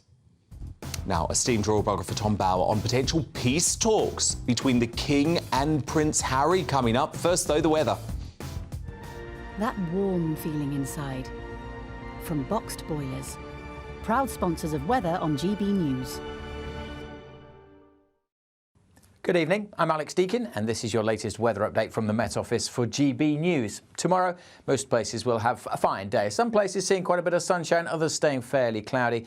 The warmest conditions in the south, close to this area of high pressure. We've had a bit of a north-south split today. The low further north has been bringing more clouds and a fair few showers. Still some of those around this evening, particularly across central and southern Scotland, but clearing away. So most of us will have a dry night. There'll be some lengthy clear spells, perhaps clouding over somewhat across South Wales as we head through the early hours. It'll be another warm night in the south, but a bit colder than last night further north. Temperatures certainly across northern Scotland well down into single figures. But it should be a bright start here, maybe the odd shower over the Northern Isles. We'll see more showers through the day across western Scotland and some more cloud across the western half of Wales with some light rain and drizzle possible, particularly so through the morning. But a good part of southern England, eastern England and northern England seeing some decent spells of sunshine. A warmer day across the northeast of England too. Warmest in the south, 25, 26 degrees, where it's cloudy. Temperatures more likely to be in the high teens. Now, Thursday's a bit of a mishmash. Rain clearing away from Scotland and Northern Ireland, brightening up here, but there is the potential for some heavy showers across the south. Just a risk at this stage. You've got plans in the south on Thursday. Keep up to date with the forecast. Still quite warm and humid here. Again, elsewhere temperatures high teens or low 20s. Bye for now. That warm feeling inside. From Boxed Boilers, proud sponsors of weather on GB News. Coming up, as it's revealed, the King's former top aide Michael Fawcett won't be rejoining him despite being cleared over the Cash for Honours inquiry. How can the monarch make a success of his reign? Esteemed royal biographer Tom Bower delivers some words of advice to the inexperienced sovereign. But next, in the media buzz, as Carol Vorderman shares plans for euthanasia, with her final words being stop the Tories, is she evidence of someone who's been radicalised towards hatred? My superstar panel return to debate that, and we'll have more of tomorrow's newspaper front pages hot off the press. Don't go anywhere.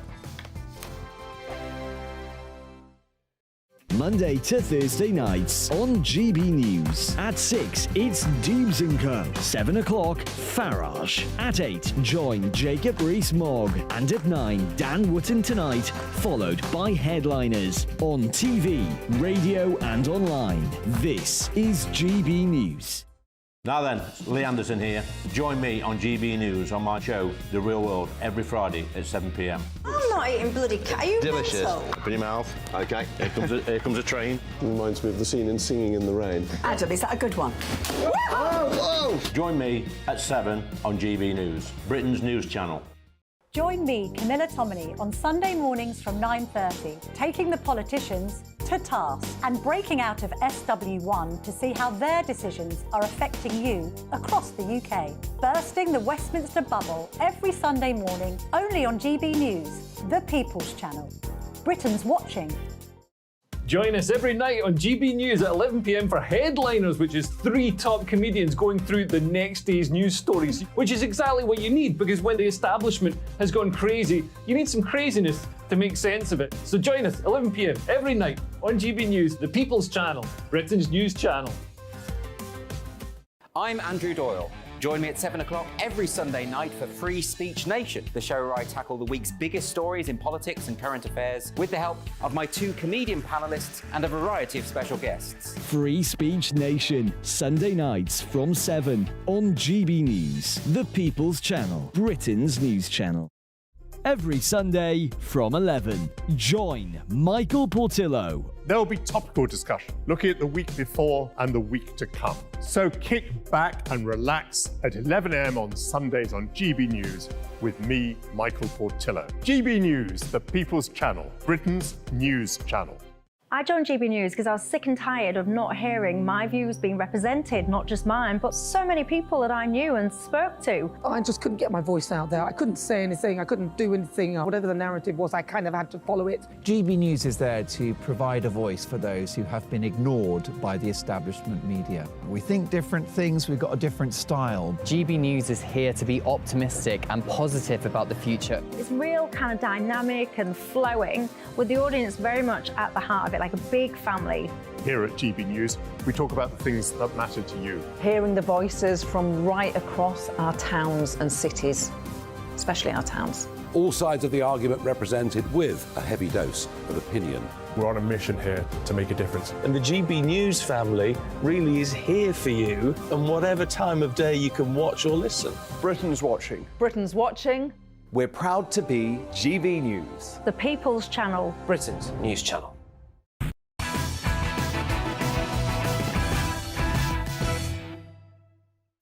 Let's return to tomorrow's news tonight now in our Media Buzz. More front pages are in with a couple of interesting exclusives, actually. The Daily Express leads with Britain's landmark trade deal with India, which Secretary of State for Business and Trade Kemi Badenoch says proves the Brexit voices of doom were wrong all along, but we've known that for a while, right? The Daily Telegraph leads with Downing Street's attempts to halt Sadiq Khan's crazed eco-expansion plans, attempts which have now been blocked by lawyers, they say.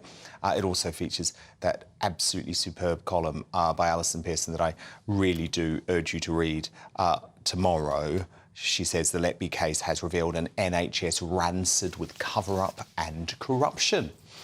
My superstar panel return now. Political commentator Suzanne Evans, former Environment Secretary Ranil Jayawardena and social commentator Joanna Jaju. Now, she was once the darling of Conservative circles and a close pal of David Cameron. Look, there they are together. But Carol Vorderman's reinvention as a Tory-hating rabble-rouser appears to be for life. Speaking on the actress Kathy Burke's podcast, Vorders described her ideal death, and she just couldn't resist taking a pop at her former mates. Listen. We've reached the end of your sad, pathetic life, Carol. What do you think? Stop the Tories. Marvellous. Wonderful. You know, people who've voted Tory all their life are going, I don't understand. How have we got to this place where it seems almost criminal, what's happening? And the lying is so much, it's almost like you're being coercively controlled. Yes. You know, it's manipulation of a population. Ranil Jayawardena, I mean, this is absolutely bizarre. Firstly, for someone to want to be on their deathbed, spreading hate about people who disagree with you politically, her last words, she wants them to be stop the Tories. Completely bonkers. But the thing that I find most mad about Carol Vorderman is that this is a recent reinvention. She never used to feel this way at all. She was always hanging out and loving David Cameron and later Boris Johnson. She was a real Tory girl. So what is this about, in your view? And do you think she's been radicalised by social media here? Yeah, I mean, I think it's absurd too. And I think it's also a shame that she wants to define her life in her dying words, as she put it, with those 3 words. And it doesn't fit her character in the past. So I do worry as to sort of what's driven her down this road. I do worry that social media has played a part in it, that the echo chambers of the app formerly known as Twitter have pushed her in this direction, seeking adoration from the FBPE and whatever. Yeah, she's a woman totally obsessed by the algorithm, isn't she, Suzanne Evans? Because I used to work with Carol Vorderman all the time. We got on incredibly well.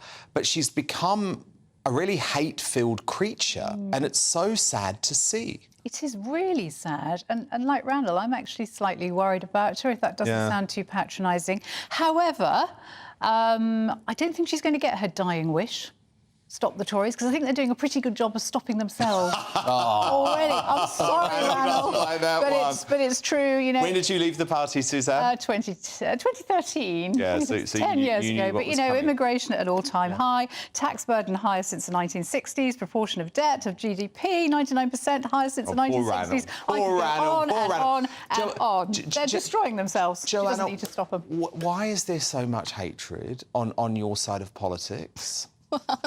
So much hatred. I mean, speak for yourself. There's so many things that, you know, the right spout out about the left and about other things, and they use very extreme language. I actually don't think that this from Carol Vorderman, you can hear from the clip, it's kind of like a tongue-in-cheek comment, you know, she's laughing about it, stop the Tories would be her thing. And Carol Vorderman has nothing... Do you imagine anyone on the right talking about their last words on their deathbed, saying stop Labour? No, because we've got lives, you know. I think we're not out to destroy others. I think the fact that, you know, she just said stop the Tories is not extreme. Like I said, it's a tongue-in-cheek comment, and I think Carol Vorderman is at a point in her career. She doesn't have much. Sorry. Online.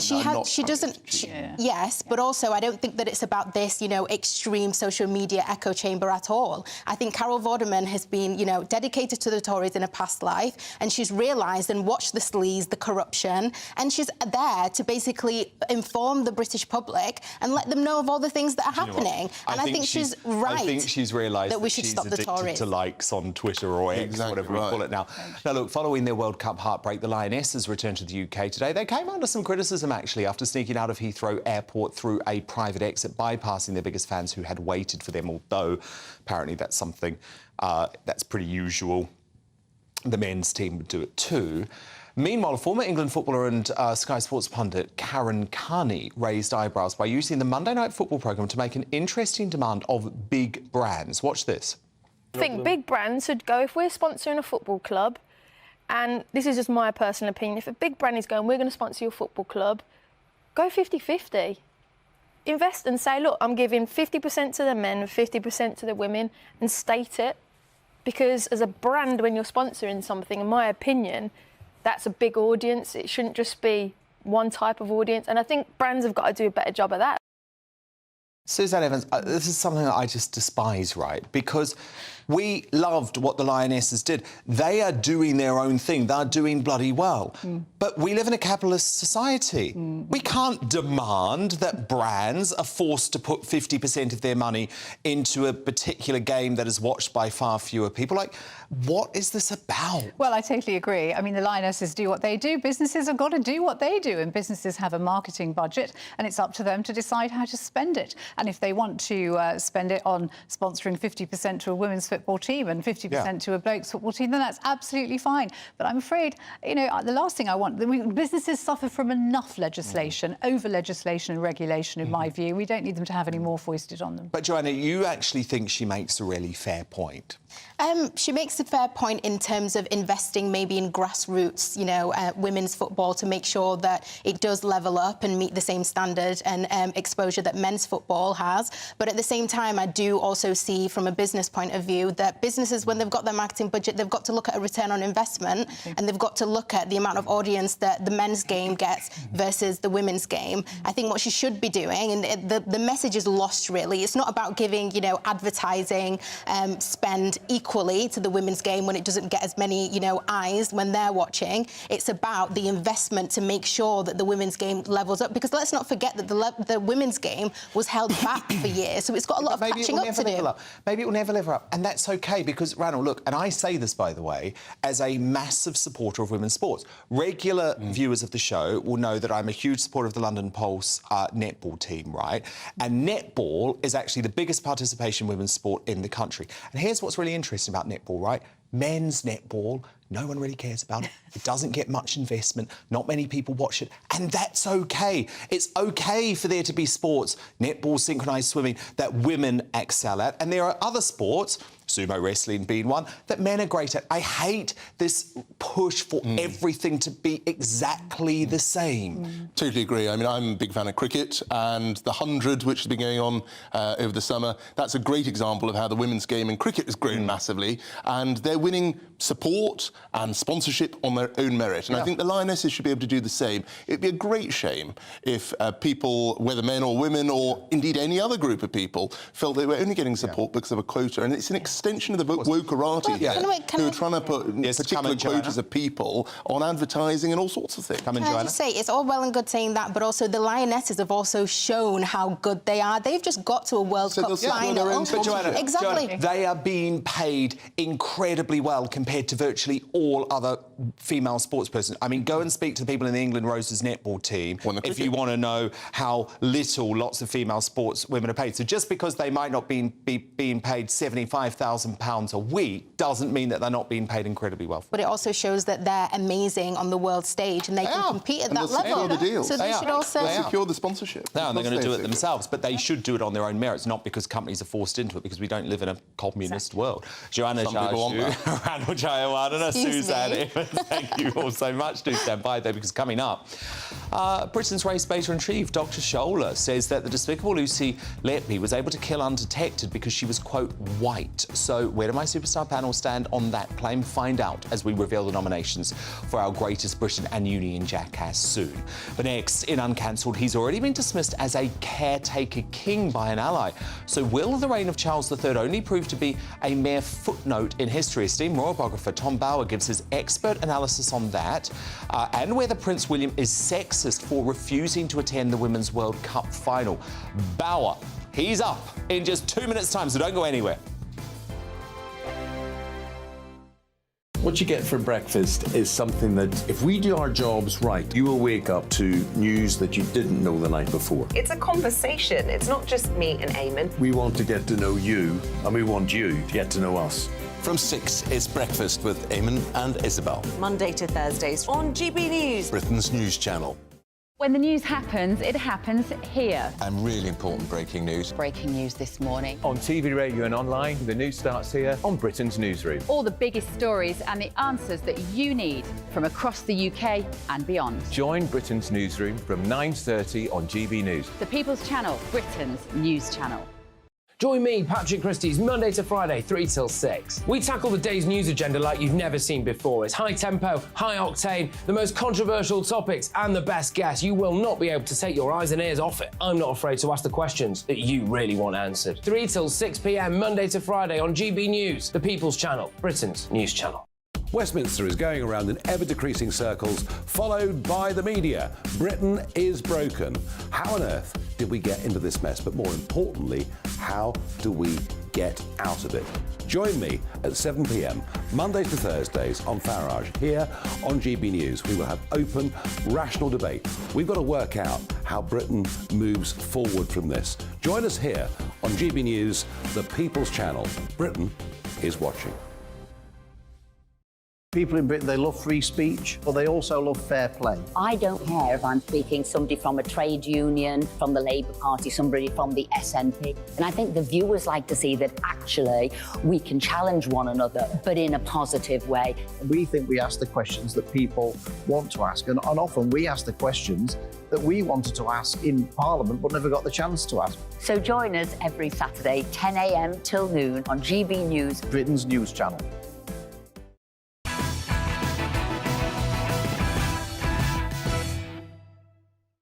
Time now for Uncancelled. And this is where Britain's top commentators speak out on controversial issues without the fear of the cancel culture sweeping the rest of the media.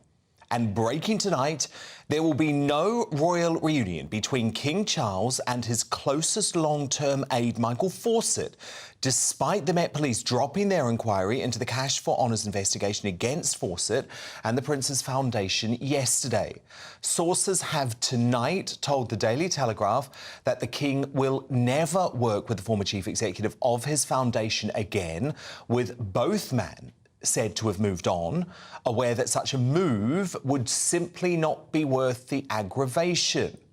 But Charles will be searching for all of the allies he can find after some briefed the Sunday Times at the weekend that he runs the risk of becoming a caretaker king, perhaps too willing to sit back and wait for William to take the throne and become the real changemaker of the monarchy.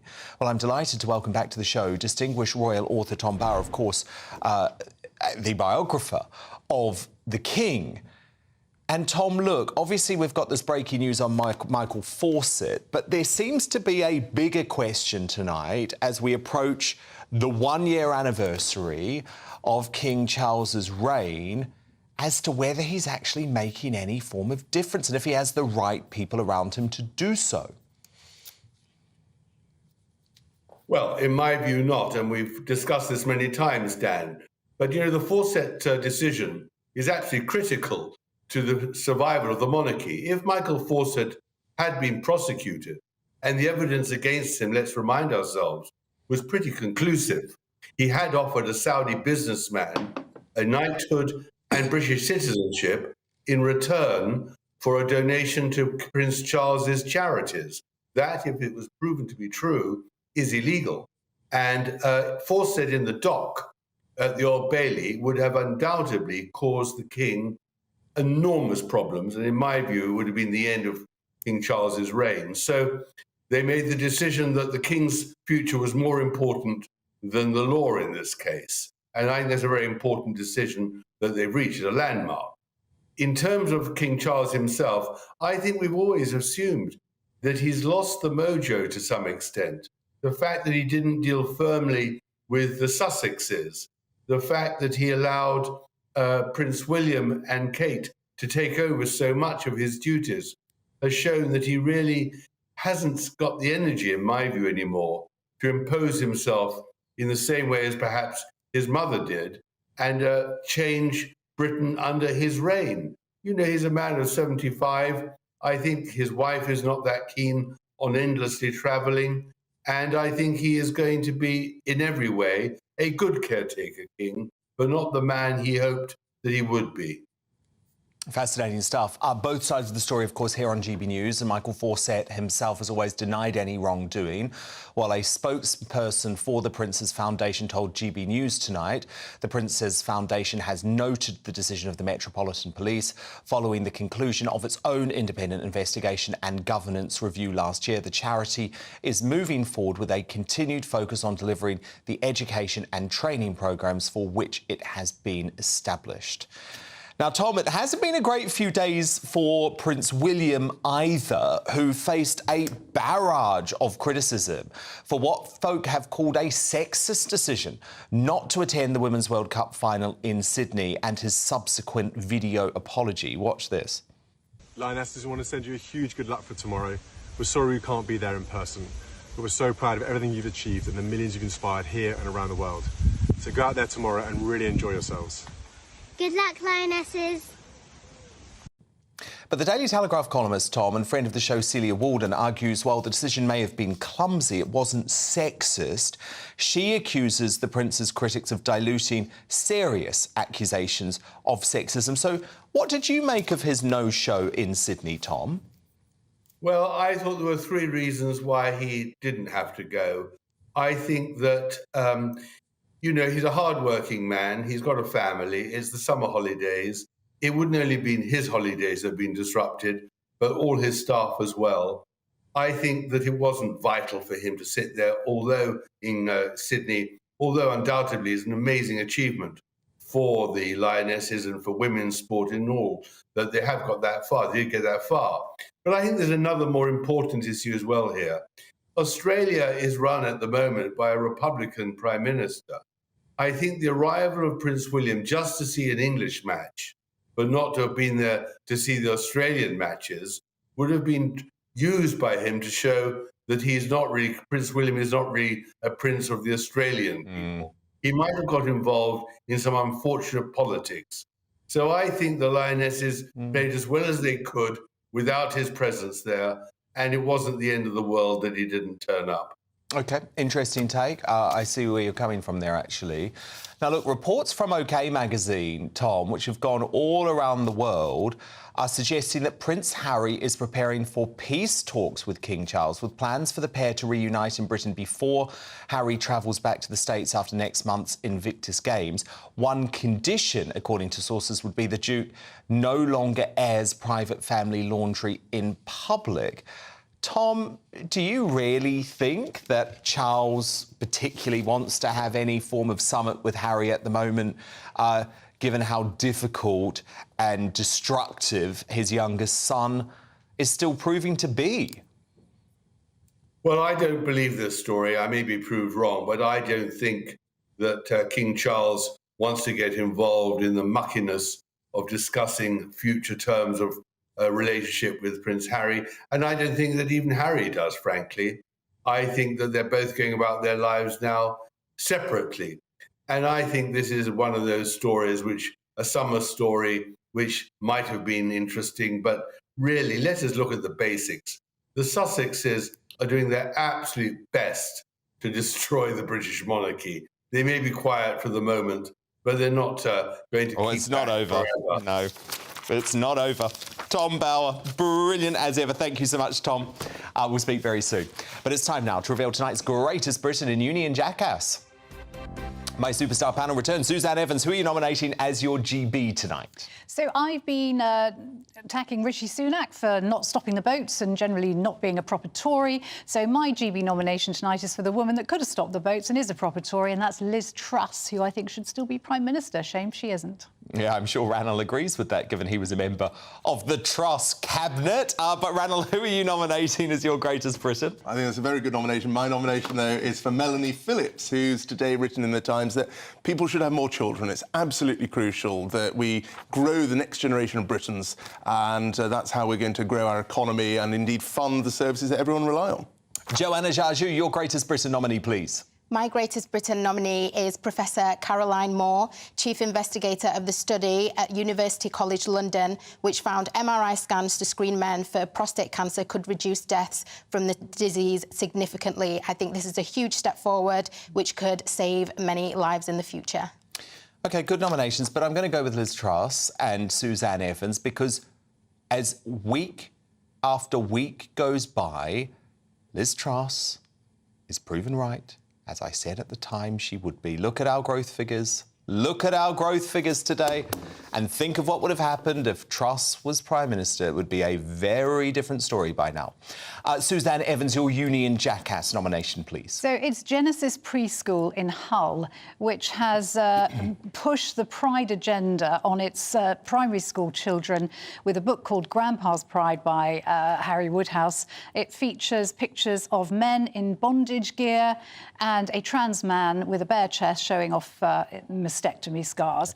I'm sorry, this is not suitable material for 4-year-olds. Shame on you. Ranald Jayawardeneh, your Union Jackass nominee. I'm afraid it's Dr. Shola, who we've talked about already. The race baiting in her tweets is just not right, and it's, you know, I'm sure it's deeply offensive to the families involved, who I'm sure your viewers have the greatest sympathy for. And Joanna Jaju, your Union Jackass nominee. It's got to be Rishi Sunak. He knew that this whole Stop the Boats agenda was a non-starter to begin with. Now he's actually facing up to the fact that he's never going to get it done, and he's been misleading the British public, and clearly it's never going to happen, and definitely not before the next election. OK, thank you so much for all of your nominations, but I'm going with Dr. Shola because the fact that she has used the Lucy Letby tragedy to stoke a race war in the UK, I think is absolutely despicable. Nana Acquia got it absolutely right earlier in the show with her summation, and I think Dr. Shola should feel very ashamed tonight, actually, with what she's done, but she won't, because she is shameless in the true meaning of the word. Ranald Jayawardeneh, good work. Suzanne Evans and Joanna Jaju, thank you both so much too. I'm back again tomorrow from 9 p.m. with Lee Anderson, Angela Levin and Paul Burrell. Next up, though, it's Headliners. Good night. The temperature's rising. Boxed Solar, proud sponsors of weather on GB News. Good evening, I'm Alex Deakin and this is your latest weather update from the Met Office for GB News. Tomorrow, most places will have a fine day. Some places seeing quite a bit of sunshine, others staying fairly cloudy. The warmest conditions in the south, close to this area of high pressure. We've had a bit of a north-south split today. The low further north has been bringing more clouds and a fair few showers. Still some of those around this evening, particularly across central and southern Scotland, but clearing away, so most of us will have a dry night. There'll be some lengthy clear spells, perhaps clouding over somewhat across South Wales as we head through the early hours. It'll be another warm night in the south, but a bit colder than last night further north. Temperatures certainly across northern Scotland well down into single figures. But it should be a bright start here, maybe the odd shower over the Northern Isles. We'll see more showers through the day across western Scotland and small cloud across the western half